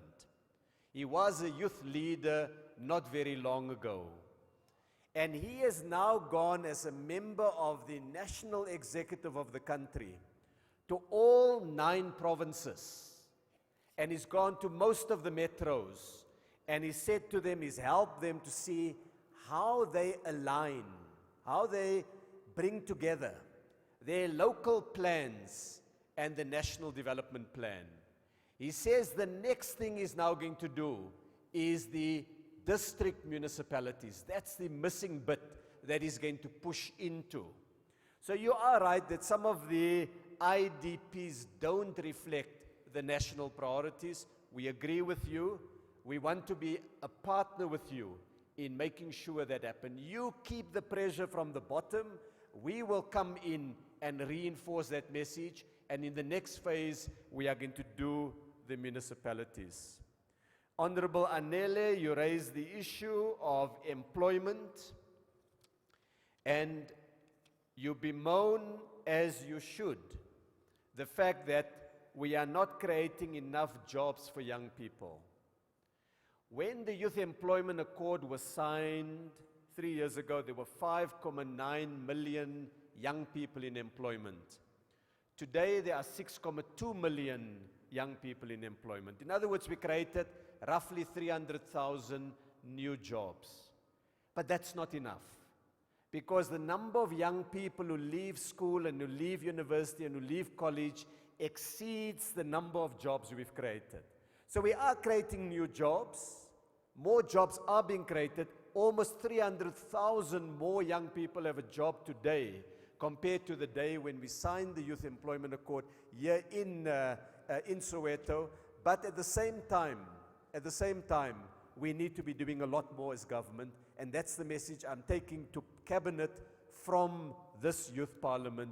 An impatience, a recognition government has done good things, but an impatience that we need to be doing a lot more. Honorable Anele, you raised the issue that young people must not only be workers, they must also be able to create jobs. They must be, in other words, entrepreneurs. I think at the heart of that is a very important observation. Young people are not simply the agents of others. They can take their future in their own hands. So what have we done on this? One of the agencies that report to me is the Industrial Development Corporation. They have now set aside 4.5 billion rand to support efforts by young people to form businesses, South African-owned businesses that can prosper. And already we have allocated money. We've allocated money in the chemical industry to young people, 3.8 million rand. In machinery and equipment for young people, 13.5 million rand. In tourism, 23 million rand. In agro processing, this is a food industry, 37 million rand. In clothing and textiles, so that in future the black caps that we're wearing will be made in South Africa. You look inside the label when you buy the clothing to make sure it's This one, unfortunately, is made in China, and as a youth parliament, you can hold us accountable, and we are very ashamed, and we're going to fix the problem. But for clothing and textiles, 62 million rand to factories that are run by young people. In heavy manufacturing, 104 million rand. And so I can go in filmmaking, media and motion pictures. 300 million rand has been allocated to projects that young people have put on the table. And finally, on industrial infrastructure, 438 million rand has been allocated for projects that young people have put on the table. It's not enough, but it's a solid start, and we need to do more. And how you need to partner with us is identifying young entrepreneurs, and we put them in touch with two organizations. The one is called CEDA, and the other one is called CIFA. The one is the Small Enterprise Development Agency. They help you with how to put a business plan together. And the other one is the Small Enterprise Finance Agency. They help to provide funding to young people with projects that make the grade. Finally, Honorable Lerato spoke about BRICS and the need to bring a youth dimension to BRICS. And Honorable Manamela, Deputy Minister Manamela, who is not here now, but he has been here throughout, will tell you the work that he's done. He went to Russia, I think it was late last year, as part of an effort to get the BRICS countries to talk about youth issues. So we had youth representatives from South Africa, Brazil, Russia, India, and China present at that discussion. But you make a good suggestion on mentorship also, Honorable Lerato. Let me conclude, because my time has come to an end. Normally in Parliament there's a clock here, and you see the clock is about to come, and that clock is going to catch me. And I want to say, youth are represented at the moment in NEDLAC. That's the National Economic Development and Labour Council. The opportunity of that is to bring many of those things in when policies are discussed. Youth are entitled to send representatives to Parliament for all of the parliamentary committees. When we pass a law, when we deal with a policy, Parliament, the members of Parliament actually want to hear what young people want. And we go out of our way as members of Parliament to encourage that. We need to do more to let you know where those opportunities are. And in all of the work that we do, the increase in efforts to bring more young people into employment, into creating their own companies, is what South Africa need. It's a promise we need to make in Youth Month. It's a promise you must hold us to account every year. Maybe next year, when the Youth Parliament convenes and it opens, it must start with a report by the National Executive, where we table all the facts and figures, all the examples, and we use the Youth Parliament for you to ask us some of the tough questions, to hold us accountable, to show us where we're making mistakes, but also to praise us in those cases where we are getting it right. Thank you very much for this opportunity. Thank you very much, Honorable Patel. My name is Betwell. My surname is Zunguza. I'm the second speaker of the day. I recognize your hand, Honorable. The office will now read the second order.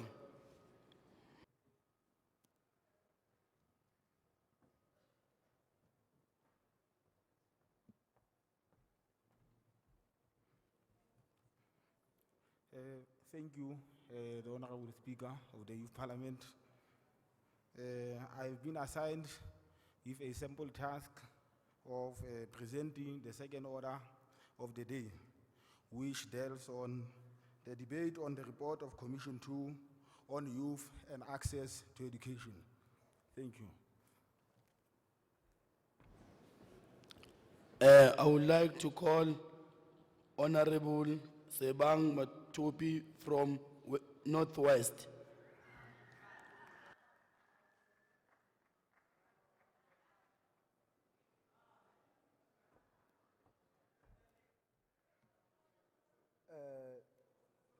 re ke tse tšhono go leboga mmusa kgotla wa nako.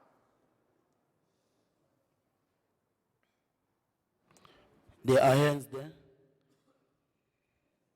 All right, what is the point of order? Mike, please.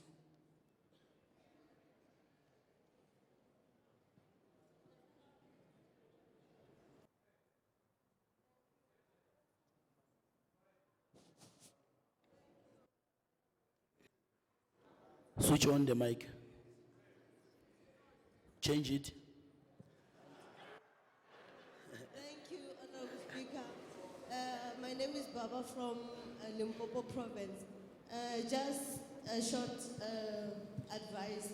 Can Honorable Speaker check on time allocation? Because I think a lot of time was spent on the response from the first presentation. So just check on the issue of time so that other commissions can have an opportunity. Point taken. Thank you very much. Thank you. You can continue. Hand there, recognized. Thank you, Chair. Chair, I seek your advice on something. Okay. Because now the Honorable Minister has left. In the instance where Honorable Ministers are giving their reports based on the submissions that are made by commissions, could it be so that as Chair, you note the points that are being made by the commissions? Because there's a point that was raised by Honorable Bongani on land, and it was not addressed by the Honorable Minister. Because he spoke on the point of provision of land to Africans for purposes of skills. Sorry, I'm the second speaker. So, which means we proceed from the second commission. Honorable, I'm saying I'm the second speaker. I will entertain, wait, let me finish. I'm saying to you, you will have time. Let us finish with the second commission and the third commission. Minister is still here. You will raise your question. After all commission, they are done. Chair, I don't think you're understanding me. I'm saying that the commissions, when they present, they are presenting points on which we need to present. And as chairperson of sessions, be it you, be it the previous one, it needs to be so that every point that has been raised, it is addressed properly. I'm not asking a question. I'm speaking on points raised that were not responded to. Thank you very much. Thank you. You can proceed, Chief. Re ke tse tšhono.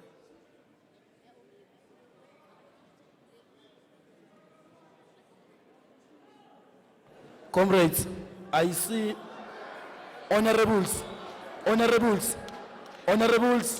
I see a lot of hands and I can't take all these hands. Allow us to proceed to the second commission. We'll entertain your orders, comrades, honorables. Thank you, you can proceed. Re ke tse tšhono mmusa kgotla go leboga ka nako e nneileng yone. Order. Ke lebogele maloko otlhe a le mo gare ga ntlo ya kokwana theo ya rona. Firstly, in our commission, what we have agreed upon is that in as much as we are debating and we are in this with Parliament, we have taken note and into cognizance that the government that is with us today, that is serving, would be aloof if we were to believe that government is not doing anything. And further, we have agreed that in as much as we are here as young people, our challenges are not immune from societal problems. Because we find ourselves in institutions of higher learning temporarily, but there's where we belong, and that is where in our societies are located. The first challenge that we have came across is that in South Africa, the curriculum that we are faced with, more importantly in institutions of higher learning, is not an education curriculum that is able to assist young people to respond into day-to-day or either local economic opportunities that are there. We have a curriculum that only teaches us that you must go to a school, have a price tag when you have a master's degree, you have a price tag of master's degree. When you have a PhD, we have a price tag of a PhD. but we don't have an education system that will enable us as young people to respond to our own challenges and in making sure that we restore the dignity and respond to local economic challenges. The other thing that we have discussed is that government alone, we have agreed that government alone cannot play a role solemnly on education. We have a private sector. Private sectors must be forced to play a very pivotal role because a role of education cannot be a role of a government, irregardless of government being in charge. We have made an example of a Rustenburg town where they have a lot of mines and they are contributing highly in the minerals of our country. But if those mines, they fail to even build a university for our own young people, it then says government is not doing enough. Now we're calling on government to make sure that private sectors play a very pivotal role in making sure that the education is then taken into cognizance. But however, these private sectors, Honorable Deputy Minister, they must not fund young people on the basis of the skills that they need at the workplace. Because it does not mean when there's a mining sector in Bloemhof, in a village where I come from, all of us were interested to work in the mine.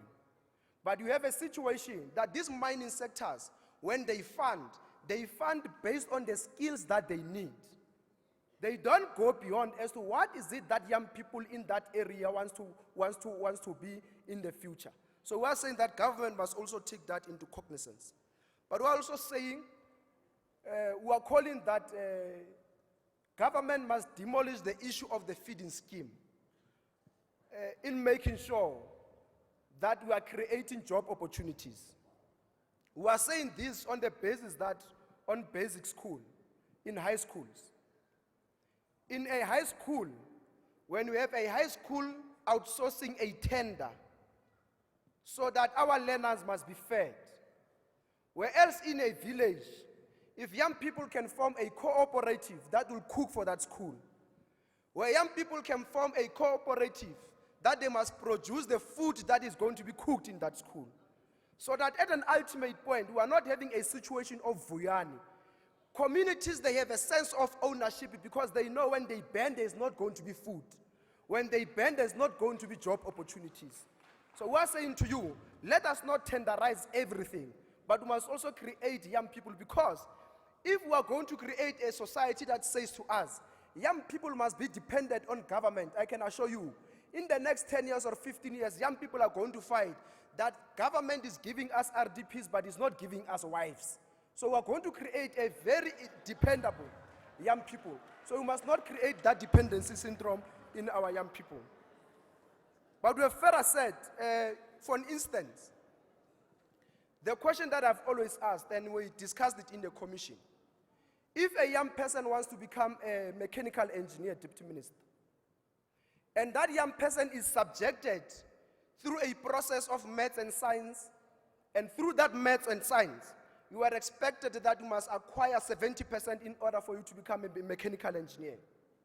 Why can't we say from high school level, we introduce these subjects? We also introduce the farming subject from high school, so that we can identify the skill at an early age. The issue of you identifying, there are many young people who have dropped out. They did not drop out because of they don't have capacity. They have dropped out because of they are channeled in the wrong way. When you have passed maths with 60%, when you have passed physics with 80%, the principal or the teacher will come to you that you deserve to be a doctor. But that person does not want to be a doctor, wants to be something else. So if we are to be able to introduce these things at an early age, we are then going to be channeled, and South Africa can indeed become a better place to live in. And we're also saying, government must also create opportunities. For an instance, in our commission, we have congratulated one of our own, a revolutionary, Ntate Hlaudi, on the issue of the 80 to 90 local content. But we are having a challenge that government must then create a platform that will then respond to the 80, 90 local content. Because we can have it there, but if the government itself is not taking responsibility to own it, why can't from an early age in high schools, Why can't from early age create young people an environment that will enable young people to write, to be script writers and all of that, so that we can then be able to feature in as young people into the 1890. We can't just be excited that we have good policies, but these policies are not being implemented on the basis that we are not creating and enabling the environment that young people live in to make sure that they access that.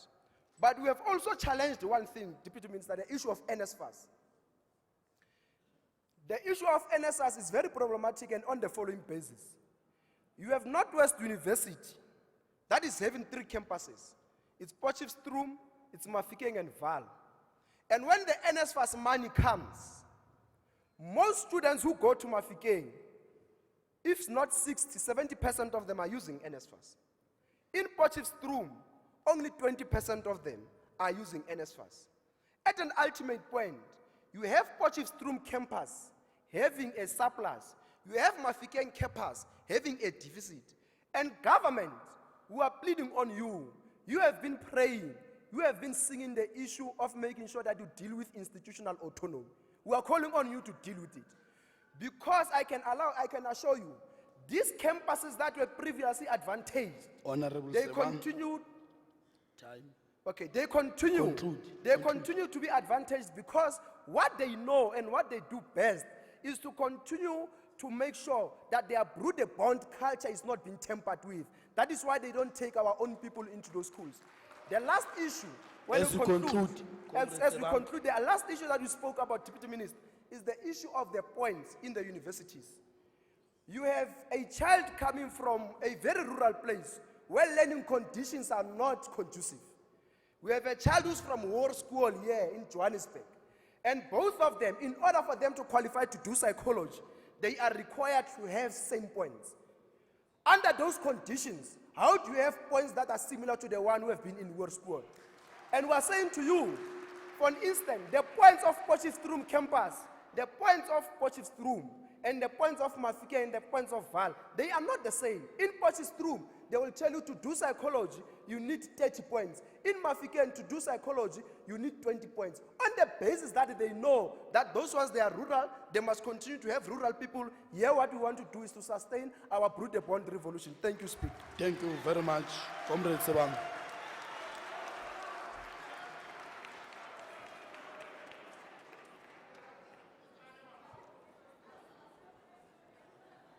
Thank you very much, Comrade Sebang. Honorable Sebang, thank you very much for raising such critical matters. Now we're going to call upon Honorable Action from Free State.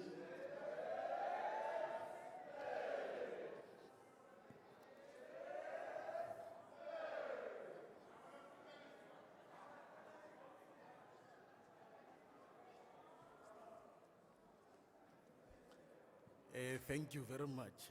What a warm welcome. Honorable Speaker of the National Assembly and the National Chairperson of the NCOP, members of the Parliament present here. On Tuesday, I received news that the school called Mohobo Primary School, which is the school that I'm governing chairperson, I'm the governing body chairperson at, was crowned as the national champions of Baswale Mets competitions. This is to highlight that the schools must be the institution of talent development. And I'm very excited that through my leadership, we're able to bring that to reality.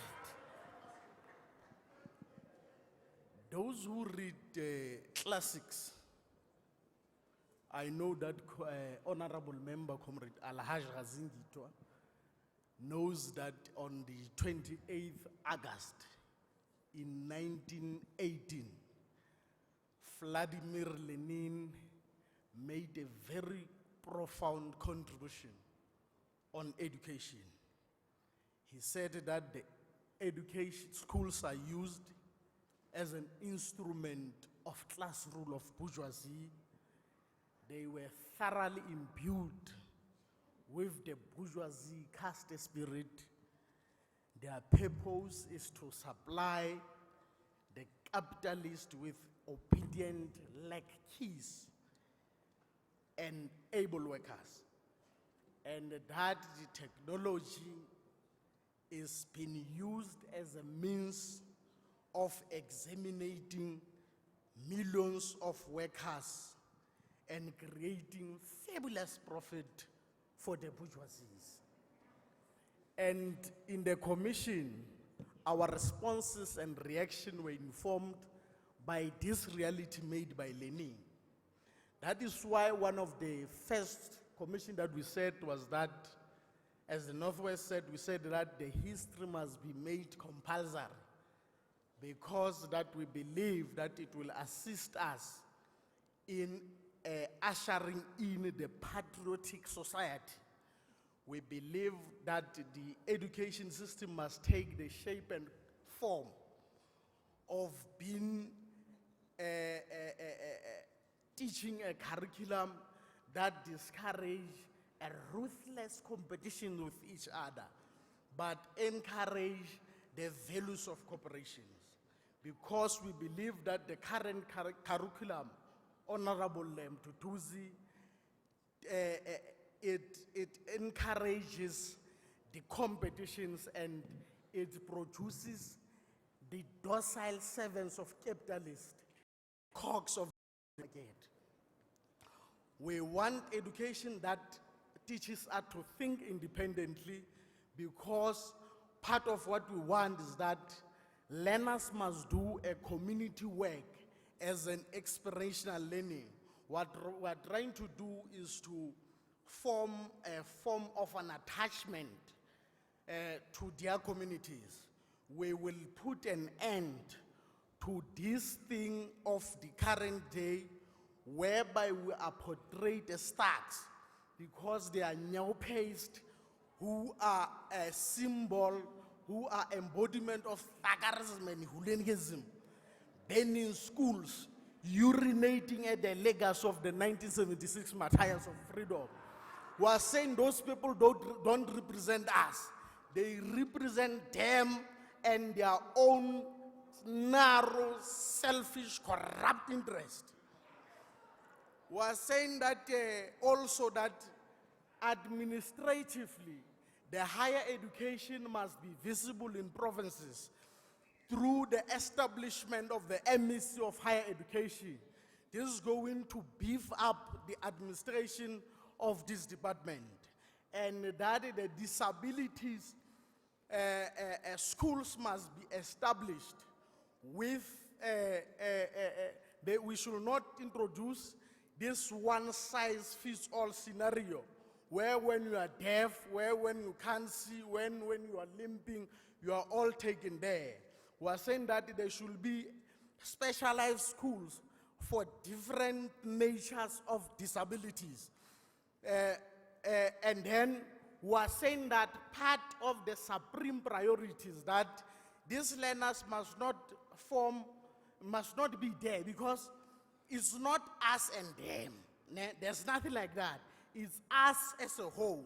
So now the school must build infrastructure that enable these learners to study with us. And we're saying that to introduce what we call the social workers at school as a response to minimizing the psychosocial challenges faced by the student. We are saying that the SBST coordinators in the school must take sabbatical leave a year so that they focus more on responding to social challenges faced by these learners. And this will minimize body gangsterism, body incesahalam arrow. And we're saying that we must stop this thing of making learners to share textbook, particularly in rural school. Because even though we understand that at times resources sitting on, but Wanadula Maplasing is 15 kilometers away from the other land. So it's hard for them to meet. Chairperson said, can I go to Waterman? You want to kill me? And then... Water. Okay. And then, because our economy is reliant on agriculture and mining, as the previous sector said, was saying that Deputy Minister, we should introduce many colleges and in our provinces to respond to this gap done by not having these colleges of agric and mining in our communities. And was saying that the night school, the ABET, must be transformed to be community colleges so that they can be able to provide our Comrade Action, there is teachers, point of order there. Honorable, can you give him a mic?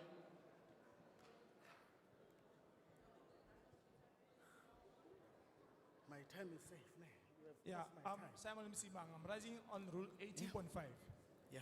The speaker said We can't hear you. the volume must be, yeah. I'm raising on the point 80.5. The speaker mentioned that the disabled people must be, there must be special schools created for them according to their disabilities. That is discrimination. We need those people in every school so that they can be linked with us, not like separately. Thank you very much. Sit down. Take the mic. We are sorry. Honorable Action, proceed. We don't want discussion. That is not an order, it's a discussion. Sit down. We must, Proceed. okay. We must be vigilant as provinces when choosing delegates. After I said about specialized school, after I've talked about specialized school, I said that the supreme priority is us beefing up the school that we have with resources to accommodate disabled learners. So when Comrade you choose Action. a delegate who can't listen is a problem. Comrade Action. Thank you. In conclusion. Okay, In thank you. conclusion, was saying that these community colleges must help us and give our elders and those learners who were disadvantaged to not continue with their Thank studies you, Comrade Action. with practical Thank you, Comrade recognition Action. of prior, Thank you, Honorable but Action. those orders Honorable Action, thank you very much. some part of my time. Honorable. Thank you very much. Ace!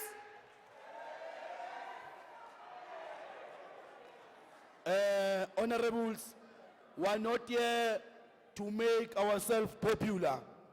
We are here to represent young people of South Africa. We are not here just to call order or to cause chaos. Or if you want to be seen, go outside, dance, and do whatever. We'll see you. We'll give you that attention. But for now, let us deal with matters of parliament. I am going to call the third speaker. We are not here to argue. We are not here to debate. The third speaker must be ready. Comrade Mangoy from Limpopo, Honorable Mangoy from Limpopo, you can come forward.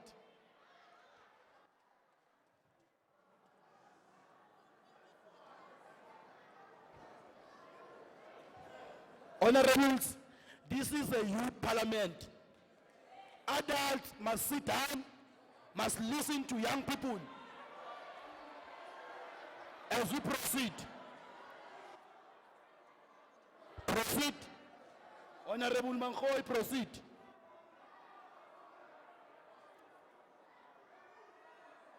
Honorable Mangoy, proceed.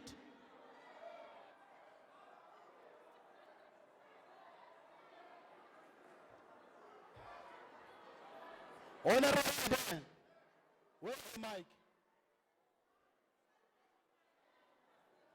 Honorable Mangoy, you can proceed. You can proceed.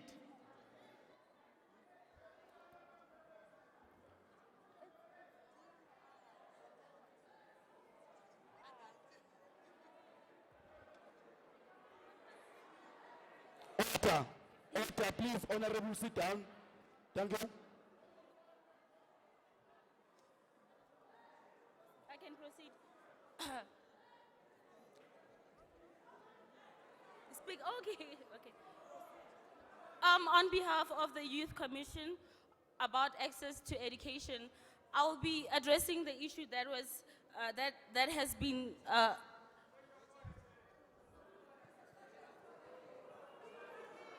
Proceed. Proceed. The focus. The,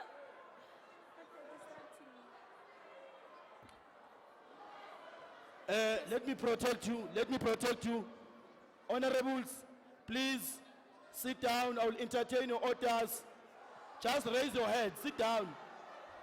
Raise your hand. Sit down and raise your hand. Sit down and raise your hand. I will not give you a mic. Sit down. Relax. Raise your hand. Where is the mic? Where is the mic? The mic, please, must go there. You must be closer there so that if I say confiscate the mic, you can confiscate the mic. Come closer. Give the honorable. Yeah, yeah.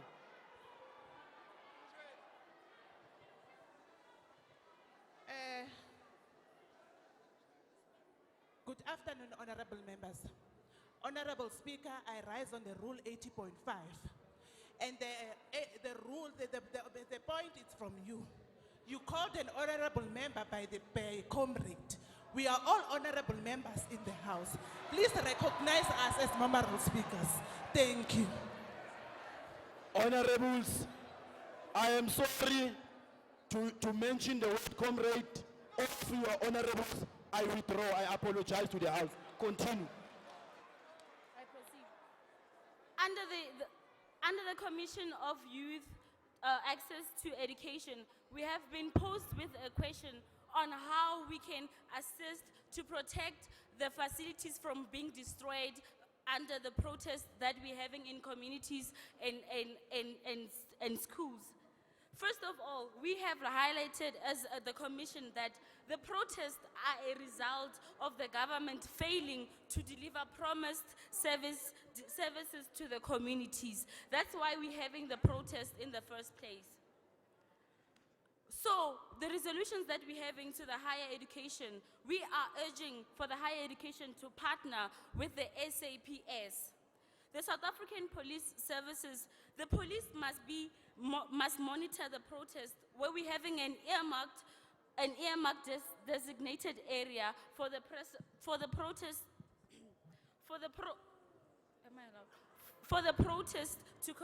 to be monitored in the community areas.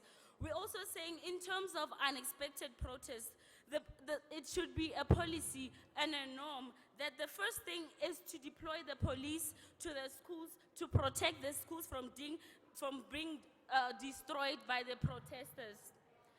Another issue is that we urge with the Department of Higher Education that they should provide leadership programs for the SRC Council members, as we have seen that the students are elected to represent the schools, the students in the universities, but then they lack negotiation skills with the management, the university management. So we're urging for the Department of Education that they should provide leadership programs for the SRC Council members to avoid protests in the universities, as they have peaceful negotiations where we will not have a result of protest. Another problem that we have highlighted is that we, under the Commission of Education, we There's don't... order there. Mike, quickly run.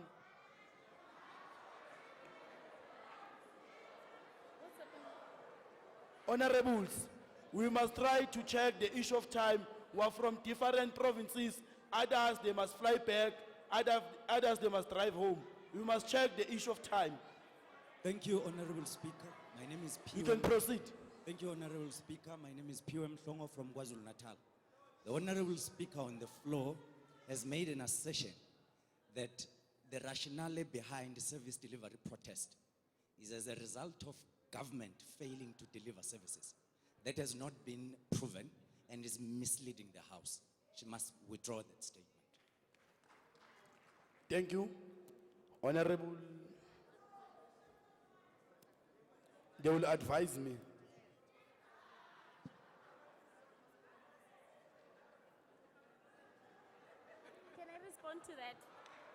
You can proceed, you can proceed. Do I proceed or? Proceed.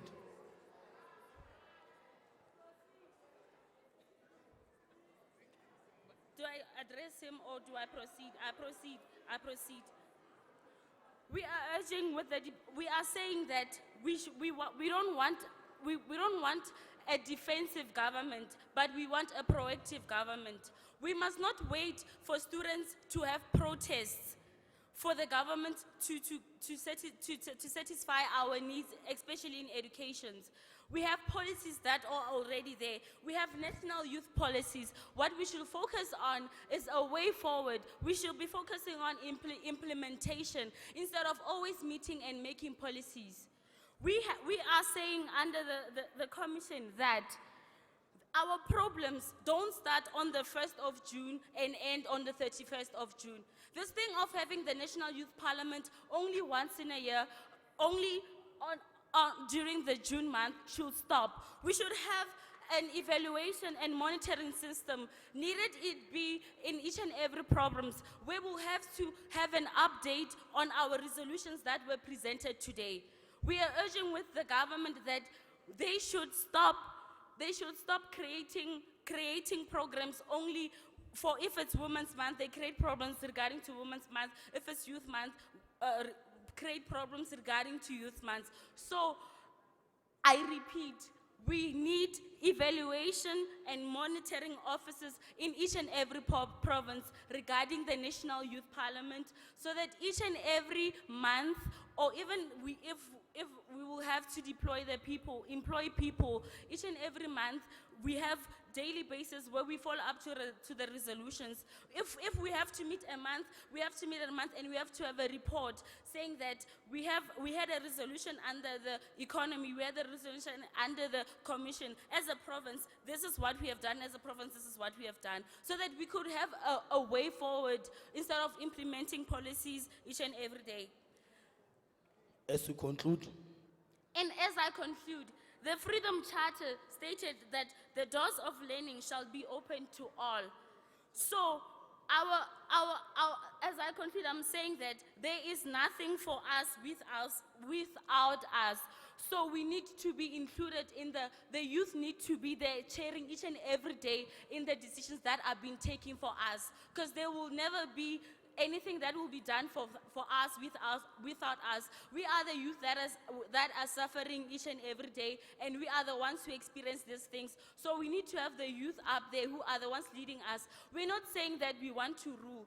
We are saying that we need to be there with our elders who will be guiding us, but we need to be there each and every day to implement and to put effort in developing our youth. Thank you.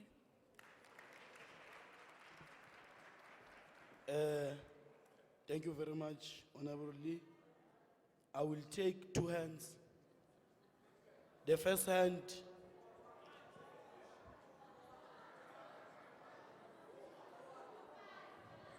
there is a point of order there. I don't know what is the point of order.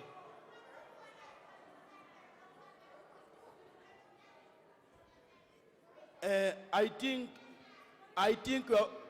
Honorable, don't fight. We have the issue of anger. Try to deal with it. We will call upon honorables. If you want me to recognize your hand, you need to sit down. You raise your hand, then I will up. You need to sit down. You need to sit down. You need to sit down and be silent so that I can appoint your hand. Sit down and be silent. We will call upon the Deputy Minister to come and give answers to you. Thank you very much, Honorable Minister. You can speak. I will not take orders now. You can proceed.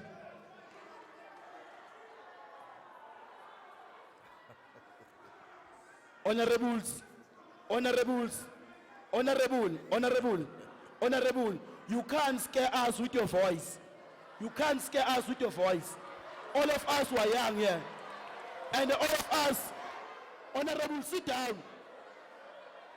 You can make noise as much as you can. I will never take that order. Minister, you can proceed. Thank you very much. Thank you very much, Speaker of the session, the Speaker of the National Assembly, Umama Balegambete, the Chairperson of the NCOP, Umama Utandi Modise, Deputy Chair of the NCOP, Deputy Minister Masugu, Chairpersons or Speakers of the provincial legislatures, Chairpersons of the portfolio committees of the National Assembly and select committees of the NCOP, members of Parliament, and most importantly, delegates to this National Youth Parliament held here at Kliptown today. Now, Speaker of the session, I'm going to respond to the many issues raised at the Commission on Youth and Access to Education yesterday. There are 10 in all. Let me start with the first point, which was raised by one of the rapporteurs of the first commission on the issue of a skills audit that must be conducted in order to have a sense on which skills we should actually be producing as a country and how to go about doing so. Now, we did conduct a skills audit sometime in 2010. And in 2014, we released a list of 100 occupations in high demand. These are occupations that were actually identified by employers in the main industries. Because as you know, the major provider of employment is the private sector, or should be the private sector. So we consulted extensively with the private sector, really trying to get from them, because in 2011, we had an indaba,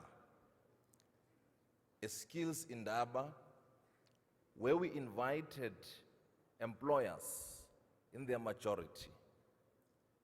And we invited unemployed graduates, though they are not as organized, but we requested the offices of the premiers, of the 9 premiers, to send delegations or to identify unemployed graduates in their provinces and send at least 10 to 15 delegates to that indaba. We deliberated on this issue of having such a high rate of unemployed graduates in our country, why it is the case, and all of that. Now, employers said to us, as I said earlier, the private sector is or should be the major provider of employment and not government. Now, employers said to us, well, that's fine and good. You are telling us about all these unemployed graduates. In fact, when we conducted our own study, we discovered that we have about 600,000 unemployed graduates in the country, majority of whom come from universities. So we said to the employers, in fact, we asked the employers, what are you doing about this why are you not absorbing these young people into your workplaces? And the employer said to us, we would love to absorb them, but these are young people who have not been skilled, or these are young people who have gone to university and have acquired skills that are actually not relevant for our industries, not relevant for the economy. Go back as government to the drawing table and try and develop a strategy that will actually speak to the kinds of skills that you should be producing, which will in turn support the needs of the economy. But we said we cannot do this without you, so we will be consulting you in the process of establishing this scarce skills list of the country. So indeed, we went back, we consulted, and we identified these 100 occupations which are in high demand. Of the 100 occupations, 47 are artisan related. And as you know, artisans are produced by TVET colleges and not by universities. So that's when we also started, promoting TVET colleges as institutions of choice, trying to make these institutions more attractive to young people so that they can go there and acquire the skills that are most needed by industries. In fact, Minister Patel was saying earlier that we have Medupi Power Station, we have Kusile Power Station, and these are two power stations. They are counted amongst the largest power stations in the world, and these power stations have had big employment opportunities for our young people. But what has saddened us since these projects started is that we've had to import skills. We've had to look to Korea, to India, to Thailand for welders, for electricians and all of that, because we did not have coded welders in the country, we did not have enough electricians in the country. And we're saddened by this because these are not young people who came to South Africa looking for economic opportunities. These are young people who were recruited, whom we as a government approach their governments to say, we actually require these skills. Please give us young people, because we cannot say, because we don't have these skills, therefore we cannot embark on massive infrastructure projects, and especially as they relate to energy. So we then thought, this cannot be right. For instance, Medupi is situated at Lipalale. Now you have so many young people around Lipalale, loitering in the streets of Lipalale, and they are just seeing this big project being constructed right in their very own eyes, now in front of their eyes. Now, we then said to the Lipalale TVET College, look, try and produce skills that will respond, which will respond to the needs of this project, so that these young people do not become disgruntled, they don't become disillusioned because they see so many young people coming from outside and taking up opportunities in their locality. I totally agree. We should be sending more students abroad to acquire skills that we are not producing as a country. We have been doing this since 2012. We've sent a number of young people to China because we know that China has a very strong skills base. We know that Germany has a very strong skills base, especially in the vocational area. We have been sending, we're not only sending young people to these countries, we also have lecturer exchange programs where we are sending majority of our TVET college lecturers to acquire some bit of vocational knowledge, which they will in turn come back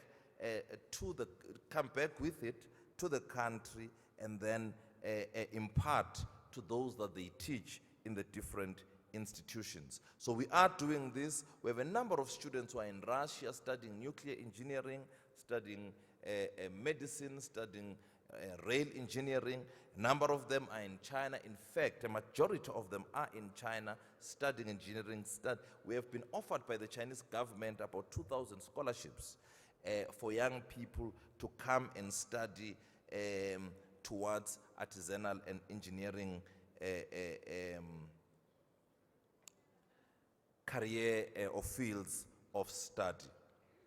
The oceans economy, again, we have partnered with the university, the Nelson Mandela Metropolitan University, and we've established an institute there called SAIMI, where we are offering programs and that are more related to the blue economy or to the oceans economy. We have developed a curricula that is going to be responding to the needs of the blue economy, and we are sending 1,000 young people this year again to China, because China and Malaysia are very strong in this area of oceans economy. The model that we're implementing in the country was actually borrowed from the Malaysian model. This, of course, after the president visited Malaysia and was convinced about this model of the oceans economy and all of that. So we have a curricula, we are offering it now, but obviously we cannot offer it at university level only. We have identified 2 colleges, Umfolozi TVET College, KwaZulu-Natal, Richards Bay, and Buffalo City TVET College in East London. These are the 2 colleges that are now responsible for the training of vocational skills which are linked to the blue economy.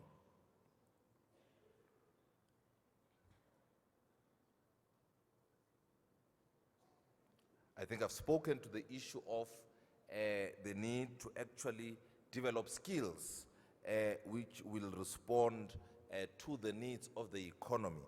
But I want to, I think, the first rapporteur spoke about the issue of maths and science, creative arts at an early age. We truly agree. Career guidance, and I think this is what has caused all this mismatch, or caused the mismatch in the country, the skills mismatch in the country, wherein young people go to universities, they go to colleges, and they acquire skills that are just not relevant for our economy. So we do believe that career guidance must be at the center of everything else that we do in education. Our young people should be, or should actually receive career counseling at an early age so that they choose the right subjects which will then inform the career pathway which they want to pursue. So we are, in fact, in 2010, Cabinet resolved that the Department of Higher Education and Training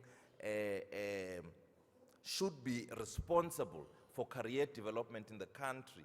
We have launched a desk or a unit in the department called KETA, where we are visiting provinces, visiting high schools in the main, trying to first promote the list of scarce skills, this list of occupations in high demand, which are 100, but also then saying to them, in order for young people to actually get into these career areas, they have to take this subject and all of that.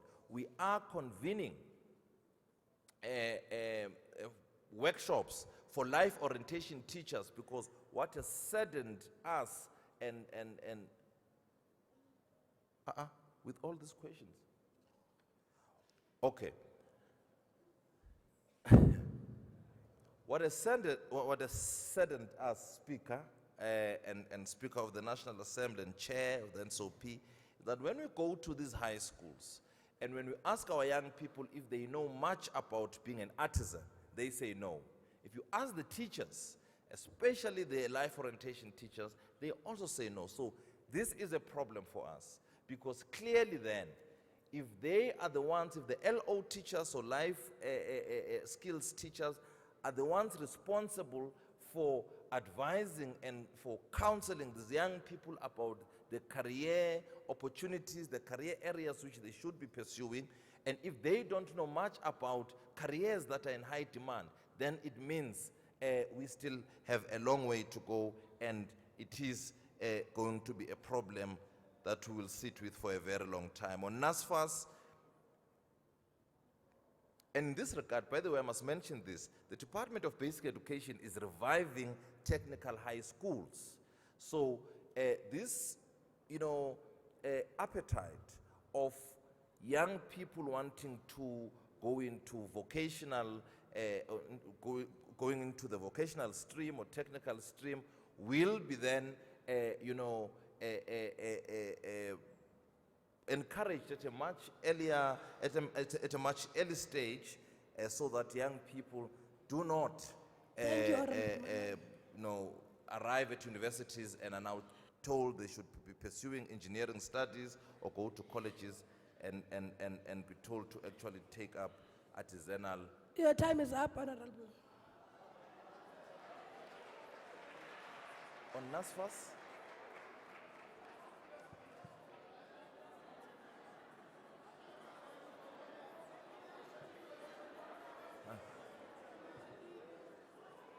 Can I continue?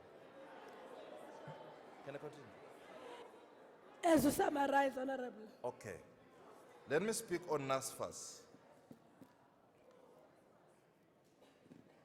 Yes, on institutional autonomy, we agree. We have challenged universities on this matter. In fact, there's nothing that talks about autonomy, be it in the legislation or wherever else, but the emphasis is on academic freedom. Now, we have challenged universities to say, we don't want to challenge their academic freedom or their autonomy, as they put it, but we want them to be more accountable. They should be accountable because obviously they are public institutions. And in this regard, we have just tabled a bill in Parliament. It is going to go through, it has been approved, it is going through all the processes, and the President will soon sign it into law, wherein the Minister of Higher Education and Training will be empowered to actually give directives to institutions of higher learning, whereas it was not the case in the past. We have not. Thank you, Honorable. Comrades. Comrades. Thank you very much. Your apologies, honorable members. Honorable members, can you allow me to speak? I am apologizing for calling you comrades, honorable members. Now, we have to continue with the order of the day. The officer will now read the third order. Comrades, honorable, apologies, honorable members, can you allow the officer to read the order of the day?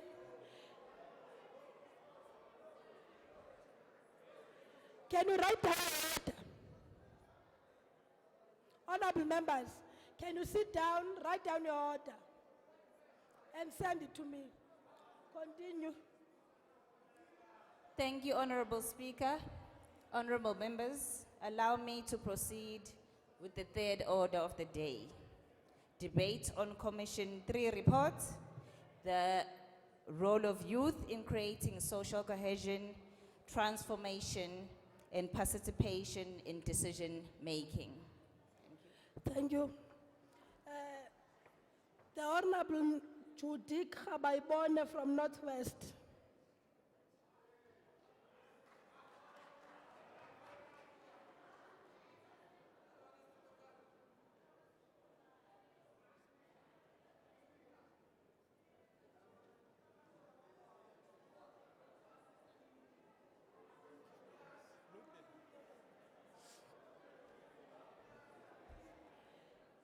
Honorable members, those who feel the need to assist me, can you write your assistance down? I will read it and assist myself. Continue, Honorable Judy.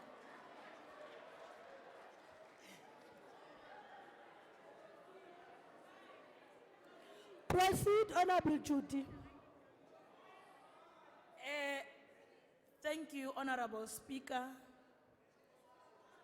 When I assist you while I still have the opportunity, ke nna Judy Gaoboihi from the Northwest Province.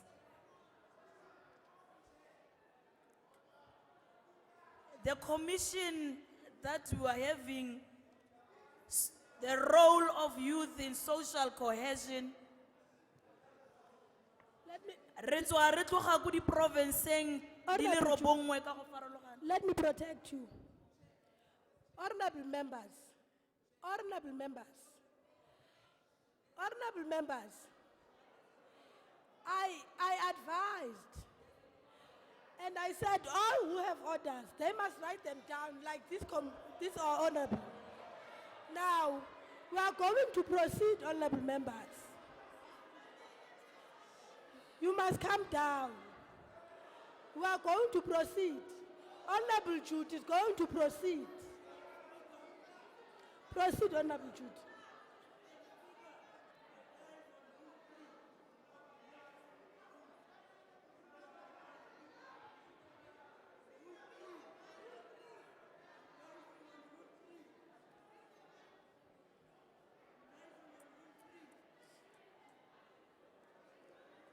Proceed, Honorable Jude. Thank you, Honorable Speaker. Ere ke boe gape ke tsa tšhono eno gore ke leboge go nna teng ga baeteledipele ba rona ba the national legislature. Re tloga re tswa ko di-provinceng tse di farologaneng, di-provinceng di le robongwe mo nageng ya rona. Re tswa from our own provincial youth parliament. Re tswa re na le our own recommendations regarding different commissions. As the Commission of the role of youth in social cohesion, Honorable Judy, Honorable Judy, allow me. What is your order? Thank you, Madam Speaker. I'm rising on Rule 3. Rule 3 reads, only points of order that are of a procedural nature are allowed. I have a reason to believe that when these honorable members are raising points of orders, yours is to ascertain whether the order is procedural or not, and then rule on it. The honorable member here is rising on a point of order, hear him or any other honorable member that side, and then rule. You can't just say, because you have the function or the capacity to do so, I'm denying you your parliamentary right. You can't do that. It's unparliamentary.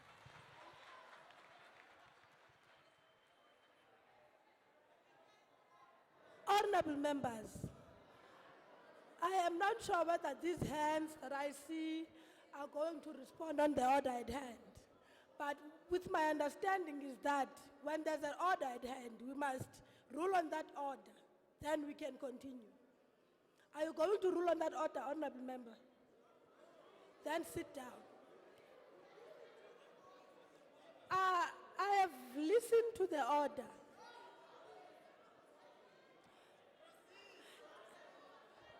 Honorable members, I have listened to the order, and I'm going, there's one order at hand. If one or two people, this side and that side, and hear them, and then I'll advise you.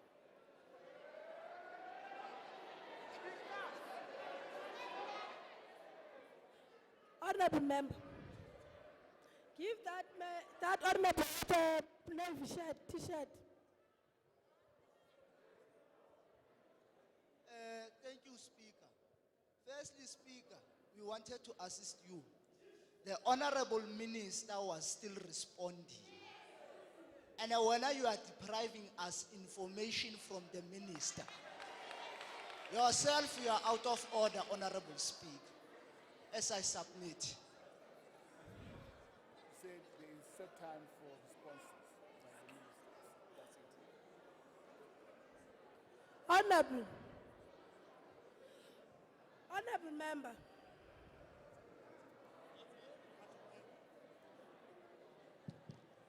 Thank you, Honorable Speaker. The Speaker of the National Assembly perhaps must note that if even next year we'll continue with the National Youth Parliament in this fashion, is going to deteriorate each and every time.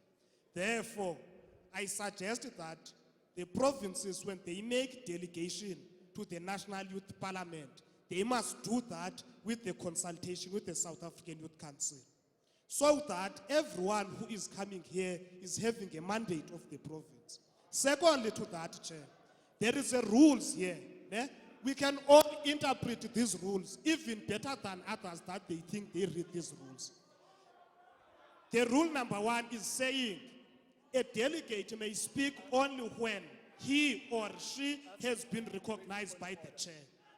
Some are even speaking now, raising order, even though they are not recognized. So they are out of order also. So the point I am trying to raise is that Honorable members, we cannot all talk at the same time. We can only sing at the same time. Yes, the last part. Yes, the last part, Honorable Chairperson of the session, is that you see, seemingly everyone wants to speak by raising an order, and when you listen to that, it's just a time-consuming orders. Can't we allow all commissions to report, then we give them a chance to deliberate on any matter? And if we want the Deputy Minister to come back and report, then we allow that. Honorable members,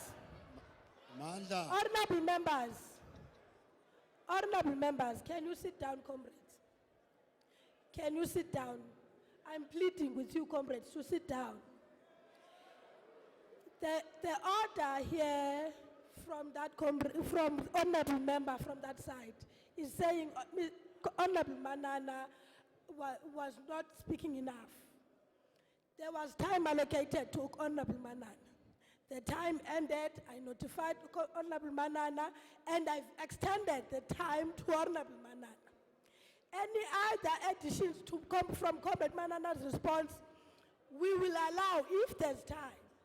That is why I was saying every time has been allocated time, comrades. And this parliament, we cannot run it on orders. And I'm making a ruling, comrade, to comrade, our Honorable Judy will continue to proceed and report.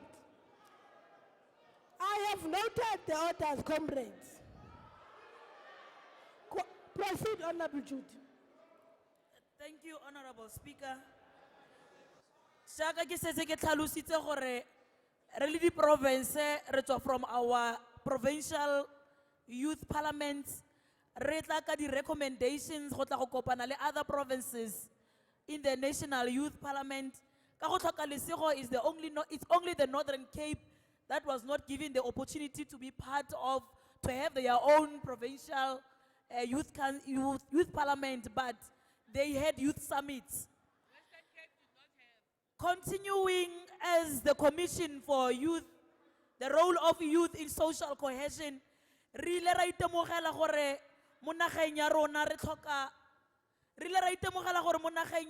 tlhoka katamalano, re tlhoka gore re tle re atamalane as young people in South Africa so that we can achieve the challenges. Gore re tle re kgone go bona gore there's transformation in South Africa. Re tshwanetse go bohelong ba letsatsi re kopane as young people. Mo di phitlhelelong tse re di hitlheletseng in our commission as delegates in social cohesion, re tlhaletse gore the key issues that emerged in our commission was one, participation of youth in the programs of government and provision of leadership opportunities. Number two, it is the exclusion of young people in the economy activities of the country was seen as a limitation towards bridging the gap between the rich and the poor, building social cohesion. If you are not given equal opportunities, there will never be social cohesion between us. Number three was the economy of the country is still in the hands of the few and has to be spread across the geographical spread of the country. We both know that there are rural provinces. If we spread in the economy until the rural provinces, then there will be social cohesion. We'll never see young people toying out there. Nepotism was seen as an obstacle towards providing work opportunities for deserving young people. If this thing of nepotism has come to an end, if I see the other person being employed without qualifications, that itself, we will never come to we will never reach the social cohesion. Normalizing the abnormal in a society was raised as the main contributor promoting some criminal activities.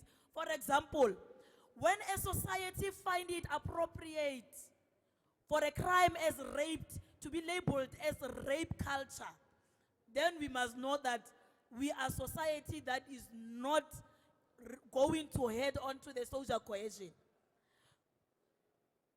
Rape at universities is a social ill and a demon to society. It is because previously young people used to celebrate such conspicuous behaviors. Social cohesion is about closing the social distance and unity of the people. There can be an appropriate nation building if all racial groups can be represented in all youth parliaments. Sorry, le rasite mo gela mo letsatsing la gompieno gore rile ra ikitla re batla go bona kgotlanya gore who is from which province and who is from which province. If we can come across this thing ya gore rata malane, we don't see the other person as a different tribe from my tribe, as someone from a different province from my province, then we will be heading to social cohesion. Here is the National Assembly. We are not supposed to be having that friction of which province and what province. At the end of the day, we will end up going back to that one is black, that one is white, just by passing. The behavior of the youth today needs to change. It is very important that young people become more disciplined and respectful, now more than ever. As the commission, we are saying that being militant and robust does not suggest that young people should be rude and disrespectful. You can be robust in a disciplined manner, in a respectful manner, and you can even make your point. Your point can get expression when you are being disciplined. There's no need for you to be the practice of culture, bypassing the practice of cultural activities that endanger the lives of young people should be looked at and regulated in order to protect the lives of many young people. Our cultures, culture tse e leng goreng di gatelela ba bangwe, they should be looked into. There is a need for all young people across the different racial groups to discuss their issues in common space and understand other challenges. My challenge as a black person cannot be the same a challenge as a young person, as a white person. So when we're talking about social cohesion, we need to come together so that if that other person has a challenge different from my challenge, we can be able to assist one another. We should not be having racial issues within South Africa, whereas we know that South Africa is the rainbow nation, the only rainbow nation. There has to be proper monitoring systems to check if the actual beneficiaries are reaping the benefits of all programs. Our commission has made it clear that all programs, there's supposed to be proper monitoring. Everyone deployed in every program of young people, that person must be able to account to the young people.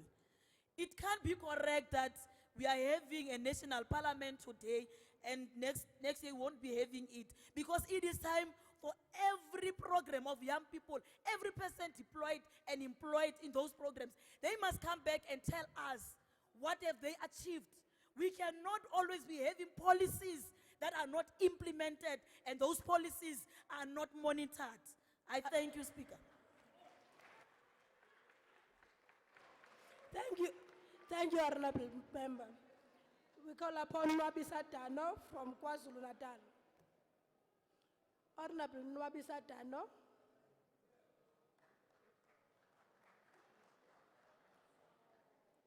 We will have, honorable members, we will have the engagements with all the departments and the ministers after all commissions have reported.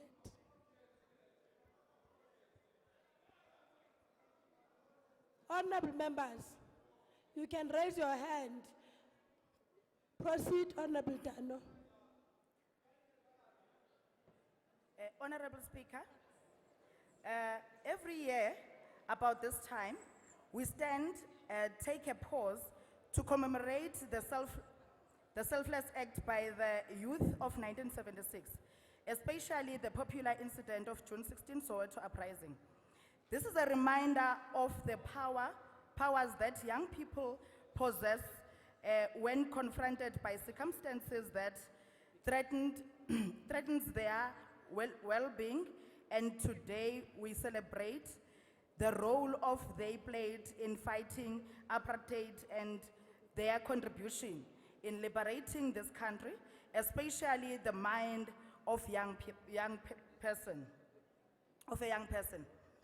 We do this in the wake of realization of the youth has potential and a role played in creating social cohesion transformation for our country to be united nation, a nation that will never allow a repeat or show of apartheid system through their participation in decision making. Honorable Speaker, it is no lie that the struggle of the youth of today differ from that of the 1976. Giants such as Hector Peterson, Tsietsi Mashinini, Seth Mazibuko, and many more of our heroes, who some lived to see this day and others lost their lives on the battlefield to liberate young person today. Their struggle have indeed, Honorable Speaker, paid off, as today we enjoy democratically elected government in the capable hands of the African National Congress, led by President Jacob Zuma, who places a whole lot emphasis in the development agenda of young people, who are also highly prioritized and placed at their center of the mainstream development agenda of the Republic. This evident when President Jacob Zuma placed the coordination of youth development directly in his office and has made it the duty of all government spheres of government and government entities to put youth development at the centers of their core functioning. The development of the National Youth Policy 2020 being at the center of youth development. Honorable Speaker, by so saying, we're not implying that all is well and perfect, but all we are saying is that we have come this far, yet still another mile to cover ahead of us. Honorable Speaker, it has taken an apartheid government over a decade to do this damage, and yet we have traveled so much mileage over 21 years of our young democracy. Indeed, Siyakuba, we shall continue on the path, making sure that the lives of young people are improved through, amongst others, ensuring that the Department of Cooperative Governance and Traditional Affairs, COGTA, continues to ensure that district municipalities where capable youth managers and youth coordinators have not yet been employed are employed immediately to lobby, advocate, and coordinate youth development programs with the local government spheres across the country. Because of the nature of discussions that were restricted to resolutions from provincial youth parliaments, the young people never had an opportunity to reflect on the gains and the achievements that have been made. However, the collegiate atmosphere indicated that despite the existing challenges around education, health, and economic inclusion, there are strides that have been made. Without deliberating the point, the demand for an increased performance and provision on such issues is an indication of the progress made thus far and the need to do more. Honorable Speaker, while we appreciate the platform created for young people during the month of June, we further call for legislatures and parliament to create more platforms on a regular basis, probably on a quarterly basis over and above the Youth Parliament June program, as young people exist over a year and not only in June. This will further allow young people of all races and different political formations to follow up on progress of resolutions taken during these sittings and further grant a platform to debate issues on social cohesion and their role in nation building. As part of the programs towards achieving youth participation in social cohesion, we call on the Department of Arts and Culture to host provincial and national youth indaba on social cohesion, cultural practices with specific references on virginity testing, umkhosi woselwa, and male circumcision, traditional popular known in Mpumalanga, KwaZulu-Natal, Eastern Cape, and Limpopo, and other provinces. This will educate and empower young people about the origins and the impact of such cultural practices, with special reference to Utungulu District Municipality in KwaZulu-Natal, awarding of bursaries to maidens. Honorable Speaker, in closing, in our rights as entrenched in the Constitution of the Republic, a right of life to health, to sports, to recreation, and many others comes with huge responsibilities. These responsibilities include making contribution towards a united, non-sexist, non-racial, and a democratic society. A future South Africa, we all live together with total disregard of our race and or gender. A South Africa where we shall all live in harmony. Thank you. Thank you, Honorable Member. I now call Honorable Vuiseka Mbokela from Eastern Cape.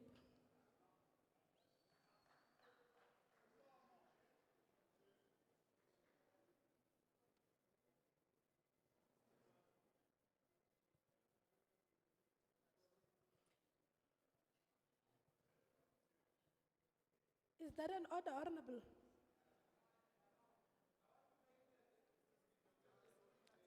I've read your note, Honorable, and I've noted it. Yes. Proceed. Thank you very much, Honorable Speaker.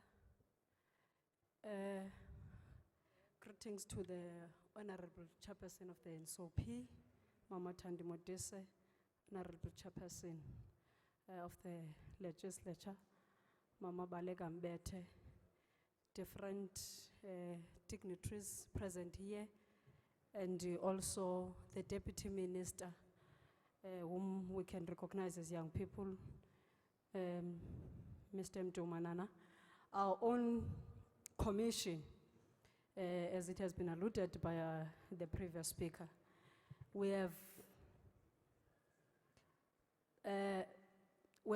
raised the following. The key challenges that we have identified in our own commission is that young people find it difficult to access higher education due to funding. We have said it will be imperative that when we talk of funding, we understand that there are those who can't access education totally. It was mentioned that young people in rural areas were still faced with the challenge of accessing health services, and health awareness campaigns needs to be done, especially with the work of the Department of Health. You would understand that there is a need to understand that young people, specifically females, can't go to school when they're in that period of the month. Amongst the challenges that we've raised is that the culture of entitlement by male counterparts promotes rape culture in our own country. You'll have an understanding that South Africa has got a society that is patriarchal by nature, and that is a point that we need to challenge.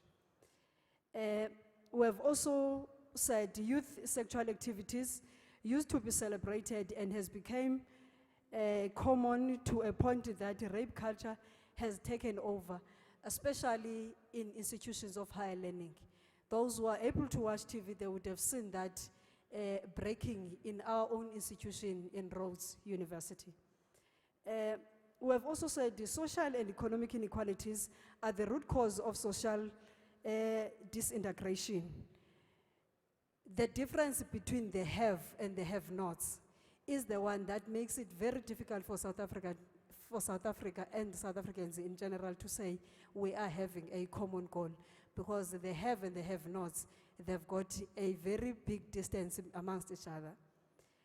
We have said government speaks of economic transformation. However, the pace of service delivery, the pace of delivery in terms of the economic participation, especially from young people, is the one that agitates them to a point that they say the government hasn't done anything. We've also noted that as this generation was the generation of 1976, was faced with the issue of racism and Africans as a challenge. As this generation, we've got substance abuse, drugs, nyawupe, and all what you can find in our own community as the biggest challenge. The Commission submitted the following recommendation. We have said, as part of uplifting social cohesion, we must introduce a concept that says, know your neighbor.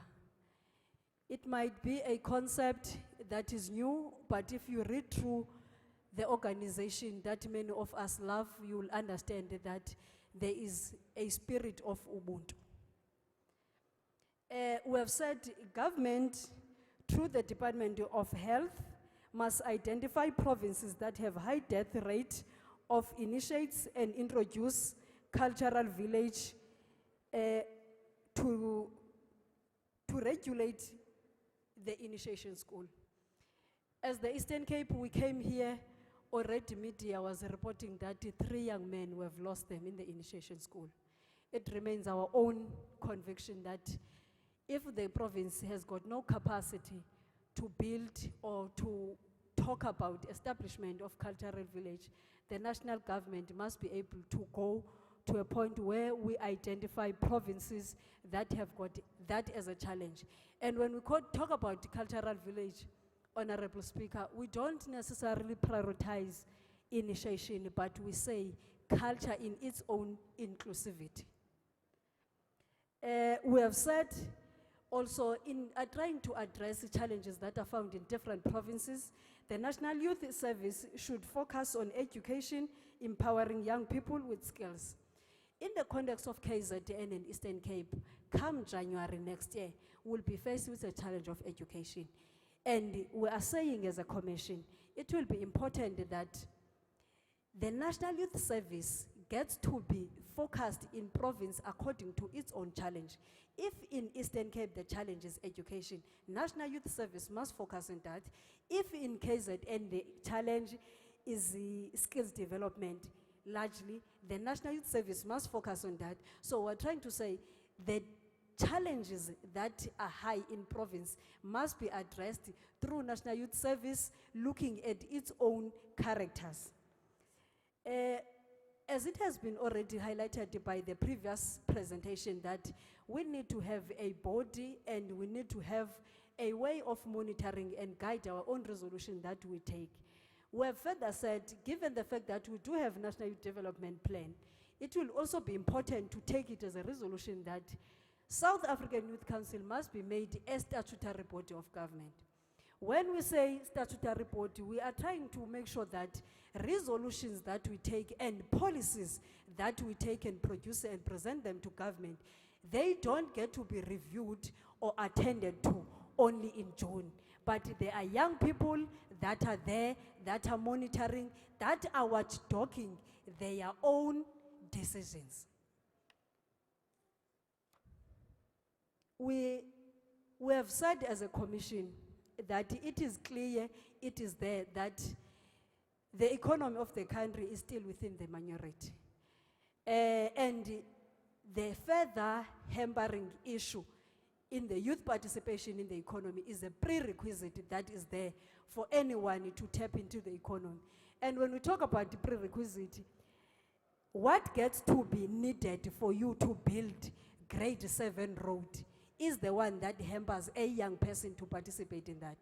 If I may to make an example, between East London and Port Elizabeth, there is a road construction that is taking there in our own province. But the fundamental question that we ask, is WBHO able to transfer skills in the Eastern Cape through the program so that by the time we need to build another road where Nelson Mandela was born, we are able to say we are going to take people in our own provinces. So we are trying to concur with what was being said, that in terms of skills development, we must do localization, and in all the provinces, it must not be in selection of a particular province that would have raised that very sharply. We're also saying provision of youth exchange program is essential in exposing young people to the world and in many different cultures. Reality is, if you look at the provinces that are sending people outside, you'll find that there are provinces that are only sending maybe 3 to 5, but there are other provinces that have done formal relations with certain provinces. And we're then saying, based on what is found in that province, you must send people that are going to respond to the challenges that are being faced by young people.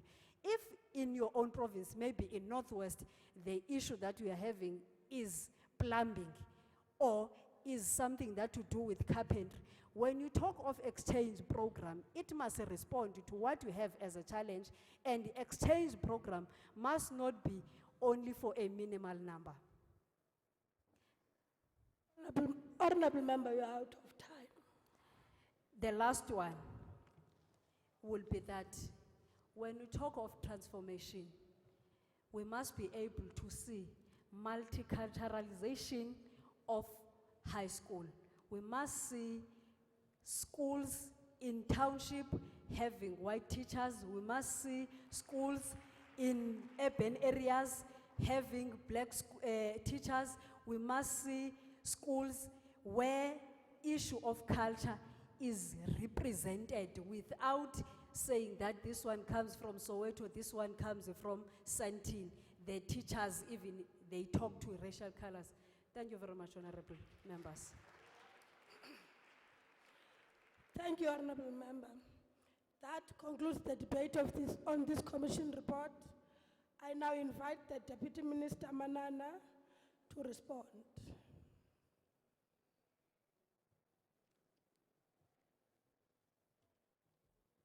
very much, Speaker. I'm standing in for Deputy Minister Manamela.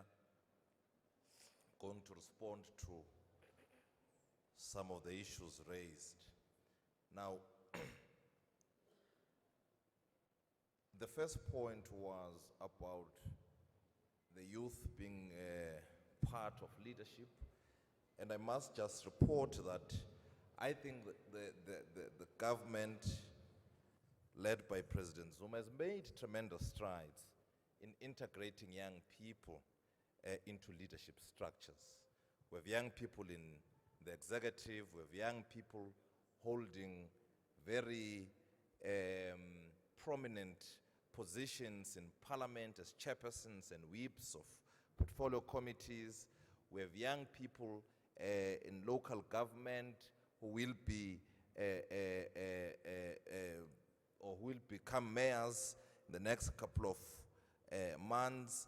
We have young people at a provincial government level who are MECs, who are chairpersons of portfolio committees in the different provincial legislatures. But I think in the economy we're still lagging behind, but I'm sure that now that we have entered this second and more radical phase of our economic transition, this picture will change for the better. Nepotism shouldn't be an issue of it coming to an end. It shouldn't be happening. That is our view. It shouldn't be happening. People must be employed on the basis of merit. They should be able to come and share their expertise with government, with the private sector, without getting any special preference. So nepotism shouldn't be happening at all. The rape culture, indeed, it cannot be tolerated. In fact, I have asked the Higher Education Aids, which is a program of our department dealing with a comprehensive health and wellness packages which we offer to our students and our lecturers, that they should actually now look at this matter with a view of developing a policy for our institutions of higher learning, because there was never a policy, and institution did not know how to deal with this matter. Now that we are going to be having this policy, we hope that young people, especially students, will report cases to the clinics that are there at institutions of higher learning, but also will report to law enforcement agencies, to the police and all of that. And we are hoping that through these interventions, there will be minimal incidences of rape in our institutions. The behavior of the youth need to change. We totally agree, because indeed there is a difference between being a revolutionary and being a reactionary. We should be able to put our views across with high discipline, without actually being suppressed by elders or being told that, no, you are young, you don't understand what is happening, you have no experience and all of that. But in expressing our views, in putting our views forward, we should be doing it without being anarchic.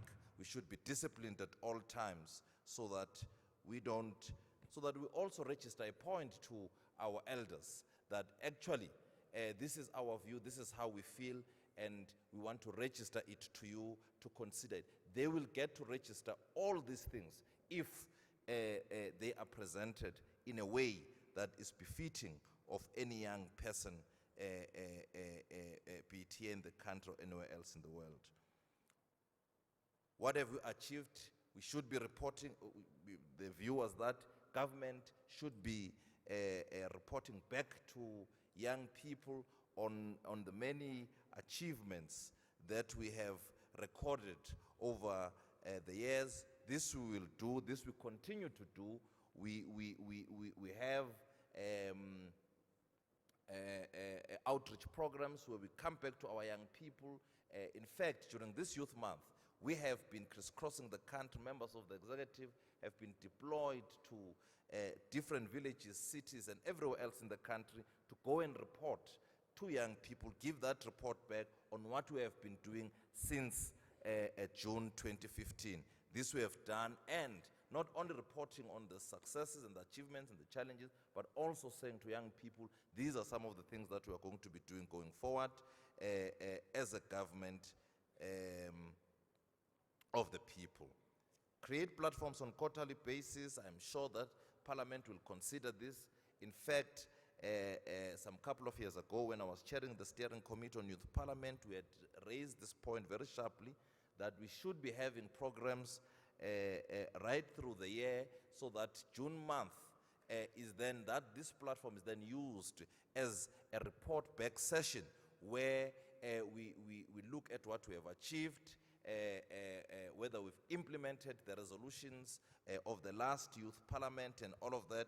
So I think Parliament will give this some bit of consideration. DOA Youth Indaba on social cohesion. I'm sure Parliament will relay the call to the Department of Arts and Culture. Issues of funding in line with the call of the Freedom Charter, that the doors of learning must be open.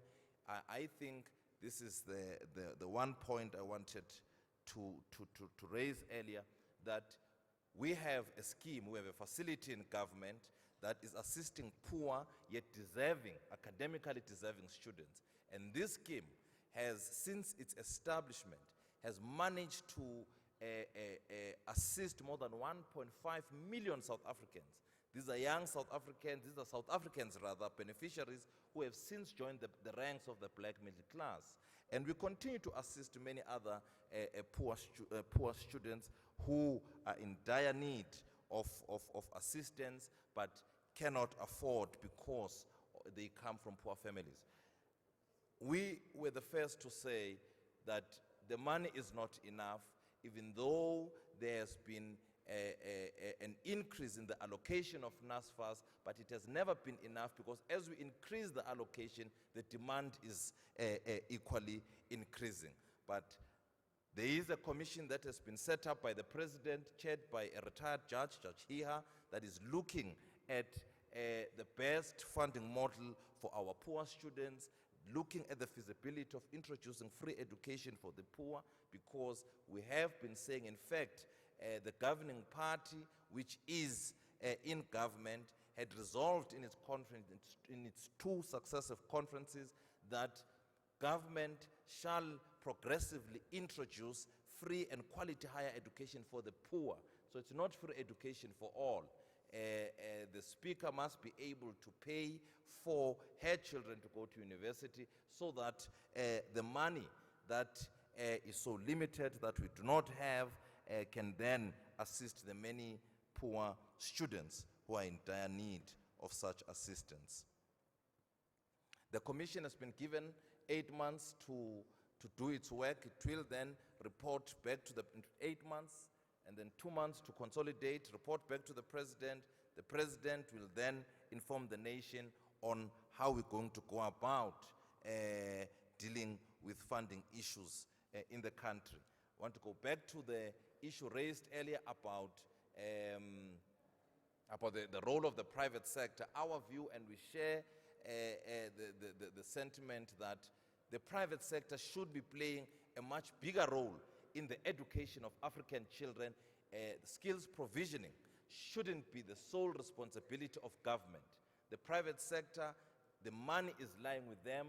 They must contribute. They shouldn't claim that they are actually offering bursaries to people, because these are bursaries that actually respond to their own needs as companies, and it shouldn't be the case. They should be contributing to education of African children. They should be, and I think the commission will deal with that, because there are many proposals on the table on how the private sector should be involved in the education of African children.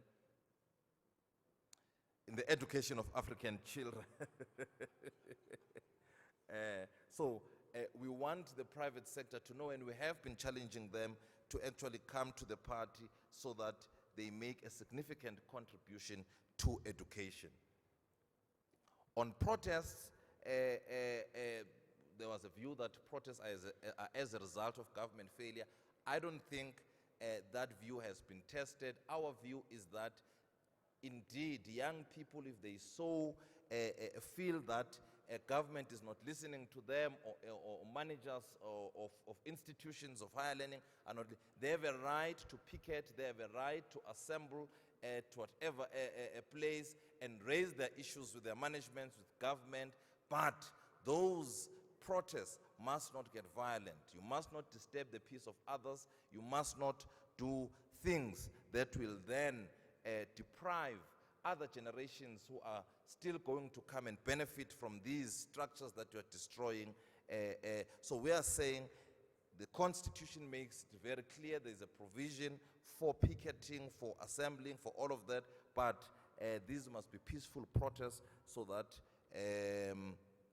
whatever grievance or issue that is being raised can be addressed. On leadership programs for SRCs, we are indeed running these leadership programs. I am leading that program in the department. We are training our SRCs on issues of conflict management, negotiating skills, financial management as well, because you will remember that SRCs are managing sizable budgets. So we are actually training this. We have started with TVET colleges. We have been doing it with universities, and in my quarterly meetings with SRC presidents, they have been reporting to us that this program has actually yielded good results.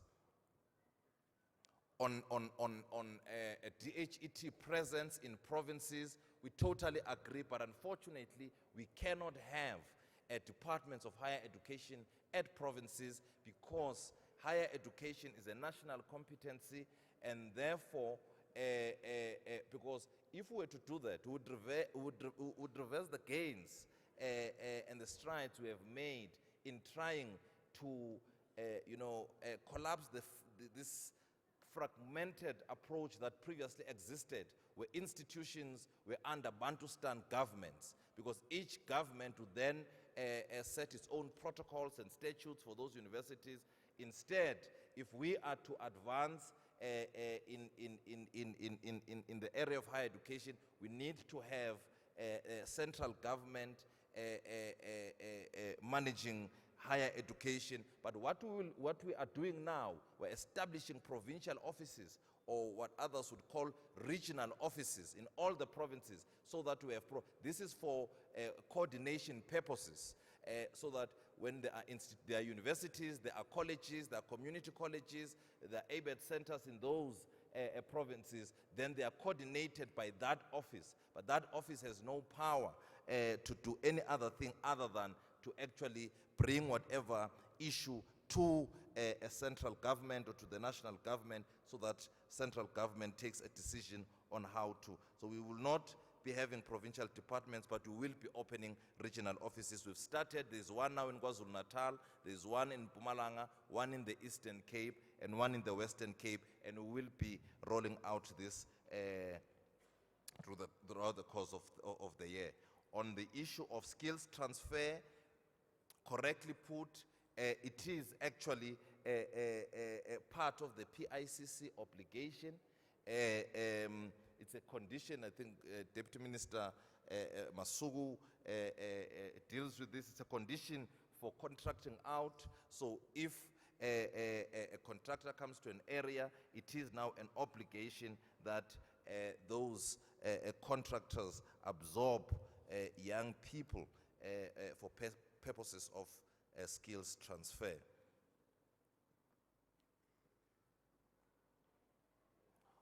On working with the police, absolutely we agree. We will continue to work with the police. On community colleges, this is the last point. I'm sure I'm still within my time. On community colleges, we have established community colleges. Now, this is a new institutional type. As you would know, you have universities, we have TVET colleges. We have now community colleges, one in each province, because these are still pilot sites. These are still pilot centers. We have one in each province, in each province. And what we'll be doing in these colleges, all those young people, of course, ABETs or adult education and training centers are going to be under the community colleges now going forward. But what we have been, or the call that we have been making, which we hope that young people, especially those who cannot access universities and colleges, will be able to be absorbed by these colleges. We are saying all these young people who pass below 40%, who pass because for some time we've been criticized for saying 30% is a pass. We are saying those who pass with 30% or even less can actually go to community colleges so that they can acquire a skill either in baking, then bricklaying, in fencing, so that they too are not excluded because there is no dustbin. Our view is that there is no dustbin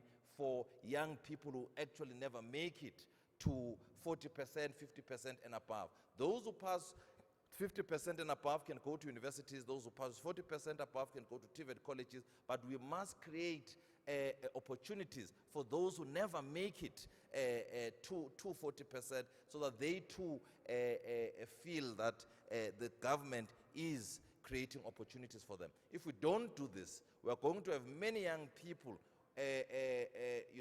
who are going to have many more young people who never make it to 40% or 50%, revolting against the state for failing to create opportunities for them. So we want them to go there so that with that certificate in baking, they can go to any bakery and apply for a job and be employed. So this is what our community colleges are going to be doing, and we are going to obviously roll out this project to all the communities in our country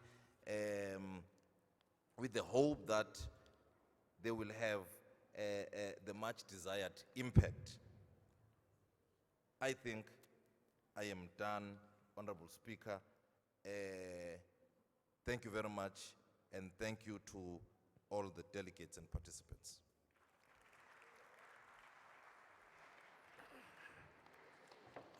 I thank the honorable members of the executive. That concludes this item.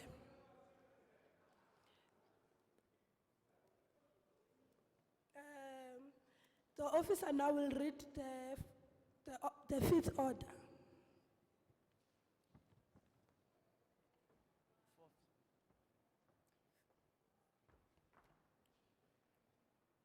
Thanks, Honorable Speaker. The fourth order of the day, which will be the last order of the day, reads as follows.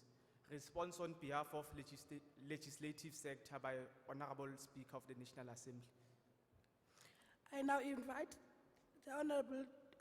have the honor to invite the Speaker of the National Assembly to speak on behalf of the legislative sector. The Honorable Mamu Balekambete.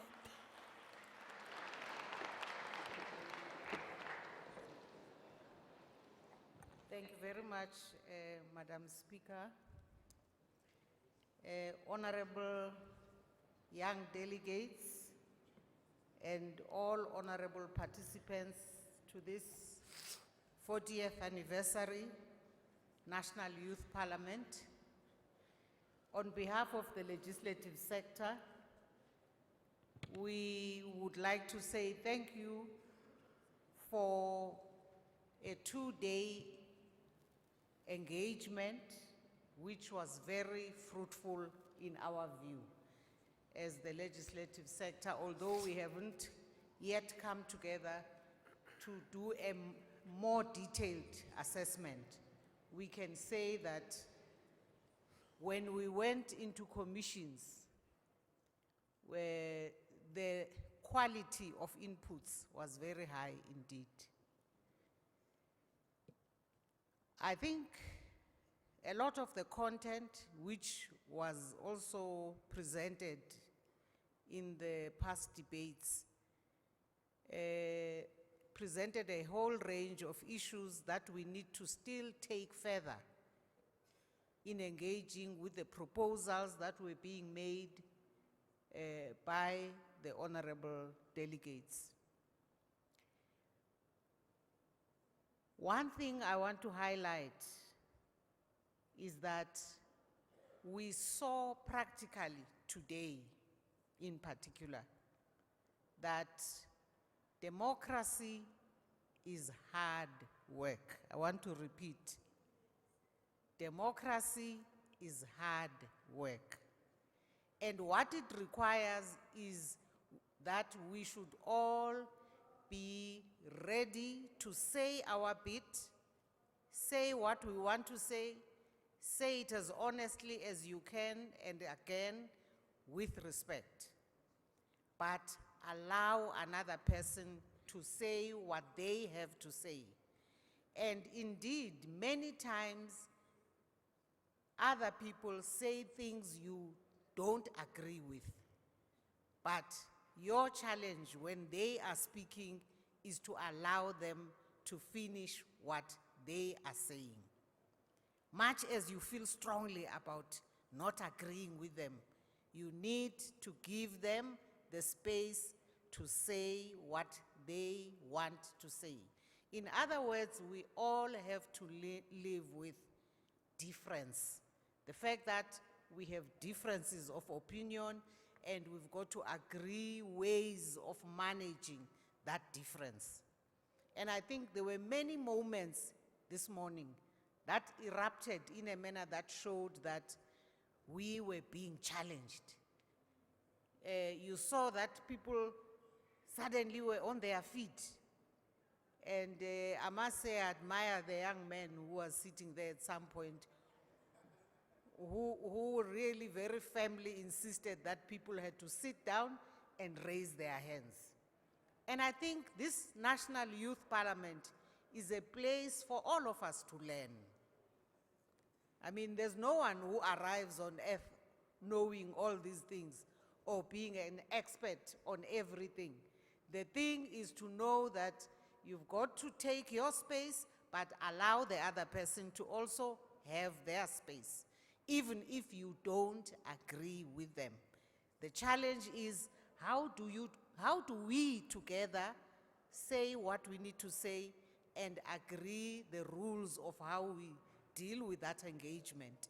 So I think today showed, and I hope honorable delegates will go away reflecting on the experience. But of course, in the past 2 days, we also had the opportunity to visit sites, historic sites that were very important, especially in other developments in the country connected to June 16. And I hope that, again, that exposed our young delegates from all over the country to, seeing what happened and feeling, whatever you need to feel as a human being. Because often we go abroad and we are taken to historic sites or monuments, and we always take away something about the energy that you find in those historic sites, which we hope also that as South Africans, we make sure that in our own communities, we identify such sites, such monuments that we as South Africans perhaps don't recognize, don't celebrate enough, which in fact need to be acknowledged. Because our own country can only be developed by us. When you look around South Africa, have we done justice to honor such sites, which are about our own people, which are about those who also participated in June 16, 1976, but in the rural areas, unlike Vilakazi Street and other sites that are here in the very well-developed Gauteng area.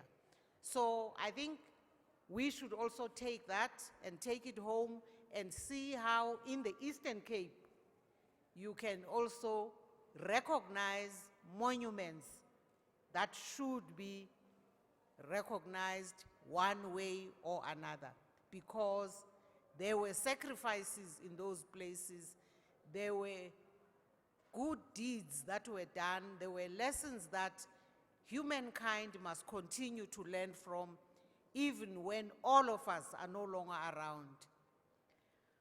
But lastly, as the legislative sector, what we will do is to make sure that indeed a detailed record is produced of what took place in the past 2 days. We will look at areas where there's work that needs to be taken forward, whether it be taking it through to portfolio committees that deal with the various areas that indeed the different commissions were deliberating on, especially where there are new ideas or new issues being raised sharply that need further examination by portfolio committees back in Parliament. Because the portfolio committees, the honorable members of Parliament that do look at these different areas must then make sure that in the oversight role of Parliament and parliamentarians, these matters are taken forward.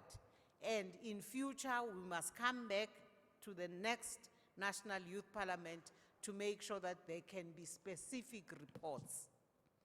In particular, there's a proposal that I heard in the commission I participated in, which was a very good commission, by the way, the one on social cohesion. The proposal that it's not enough to have one National Youth Parliament a year. It's an issue, of course, we must go back and look at. The issue of resources always comes up when we consider such matters, whether we can have it 4 times a year or we can only have it once in 6 months. We will look at it very seriously, because remember, we have sectoral parliaments which include other sectors as well, not just the youth. So, you know, you'll find that the women's sector is also clamoring for attention because there are issues in their communities. I mean, issues of rape that were also discussed are also women's issues. And therefore, invariably, that sector will want an opportunity and a platform to engage with the matters relevantly. And so, I'm sorry, Madam Speaker. I think with those few words, really, I don't want to keep us any longer. People are beginning to travel. Actually, a whole lot of people have already left. We would like to use this opportunity also to say, hopefully, we all have learned lessons. Democratic practice is hard work. It requires willingness as part of your own leadership challenge. Willingness to take your space but give space to another person. And do things with respect.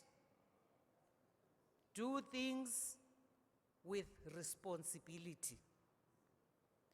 And let us make sure that we can be proud of whatever we are involved in together. Because when we adopt rules, they are about us collectively. Like a family. In the family, it's your mom and dad that decide on the rules of the family, and they ensure that on behalf of the family, they can be proud of how, as a collective, we conduct ourselves, so that we are never out there and feeling ashamed of something we have done.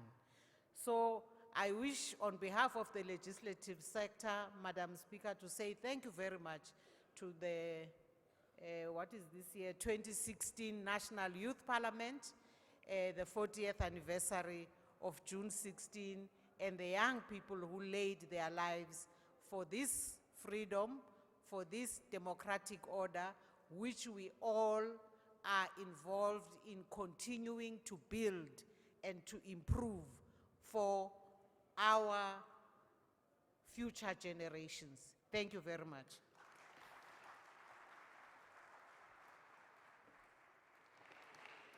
I thank you, Honorable Speaker. Honorable participants, it is now my pleasure to invite Deputy Chairperson of National Council of Provinces, Honorable Dow, to make concluding remarks. The Honorable Deputy Chairperson. No, thank you very much, Speaker.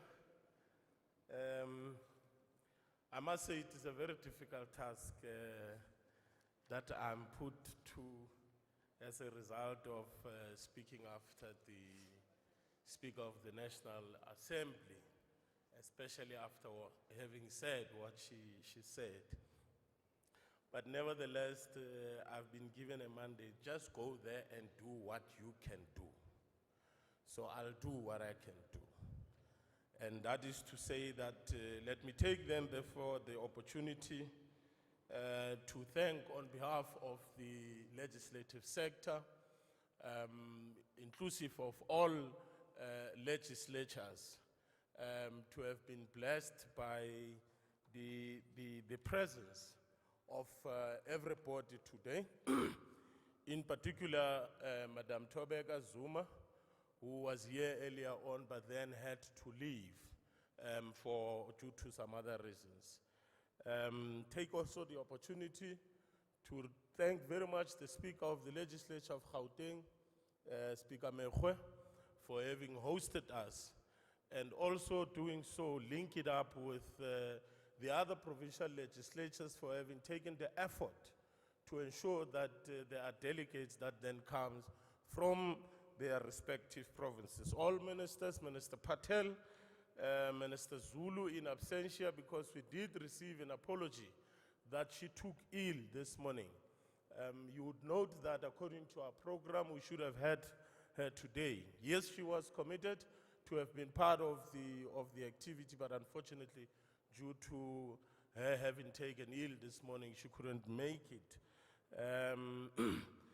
We also thank Deputy Minister Manamela to have coordinated and led the program of Sarafina and ensuring that he leads that original cast. You might have taken note of the fact that out of the original cast, the people that were here today, we had only 3 new people who have joined Sarafina. But whoever performed here today was the original cast. Over and above the fact that they were also introducing and celebrating 30 years of being together as a group. So therefore, thank you very much, and it makes it quite historic for us. Chairpersons of portfolio committees, Honorable Gina, Honorable September, Zwane, Makue, and Tom, of course, Makue in absentia as well, to have taken the effort to have been with us. And I take note that most of them had already left, and I think it speaks to what the Speaker was talking about, the question of the logistics, flights, and other things. Most importantly, let me thank the people that had made the history. Those who had in actual fact played a critical role and a strategic role in giving in igniting what has brought us together, because we shouldn't lose sight of the fact that whilst we said, yes, it is a National Youth Parliament Day, but central to it was also about linking with the 1976 and celebrating 40 years of the uprising of 1976. And therefore, take the opportunity to thank the veterans of 1976 to have been with us, to have been able to share and participate also in commissions, to have shared their experiences with us, what they went through, and what is it that they advised, on the basis of what they advised us also, not to do and what to do in order to ensure that we improve the lives of young people and so forth. The Speaker has made it quite clear, because I know this is one of the main things that we are going to be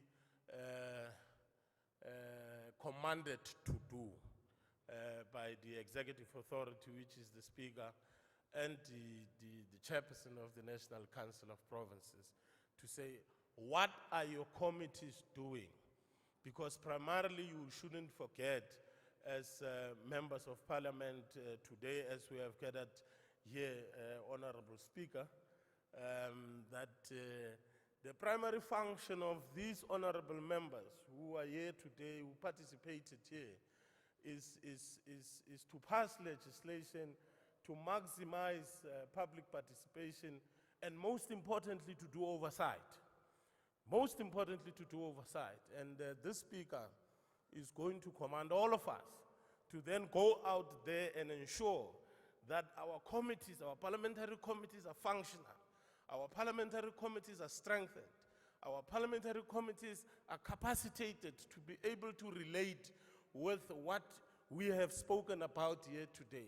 Our parliamentary committee programs are aligned and respond to what we have agreed to here today, because I'm sure the Speaker is going to sign off the report in order to be 80-seat. And once it is 80-seat, it will be the responsibility of all of us here as members of parliament. Oh, by the way, I'm not a participant. But it is your responsibility to ensure that you oil your committees to be able to respond to the challenges that we have come to conclude to be challenged. And of course, the opportunities that are there, and look at how then best can we improve on what we already have. And lastly, Honorable Speaker, on behalf of the legislative sector, these are young people. We are the future. We have said it, nothing about us without us. Now it is your time to prove that nothing can be without you, especially taking into account that on the 3rd of August, we will be waking up in the morning, queuing up to go and cast our vote. That is where with us begins. That partnership that you would be able to resolve. That is where now the role of a young person then starts to say that I am an active citizen of this republic, and I'm going to shape the future of this country. I'm going to ensure that this country lives up to the principles that our forebears have already set for ourselves, which is to build a country that is non-racial, that is non-sexist, that is democratic and prosperous, a country where each and every one of us will be comfortable to live with, a country where each and every one of us will be able to benefit on the, or to be able to benefit on what the country would have been able to provide to us. A country where all of us, our children, our great-grandchildren, will be able to hold hands and ensure that whatever future that we'll be looking up to is a future that will be bright, is a future that will be good for everybody and Sandra. Thank you very much, Honorable Speaker, for the opportunity. I thank you, Honorable Deputy Chair.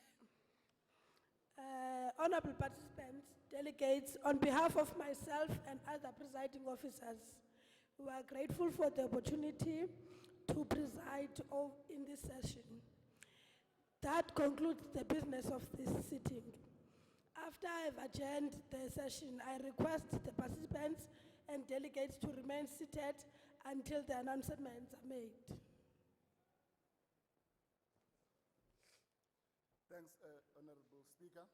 All delegates are requested to proceed to the marquee outside after the adjournment. Thanks. Thank you. I would like to request all participants to remain seated until the procession has left the chamber. The National Youth Parliament is adjourned.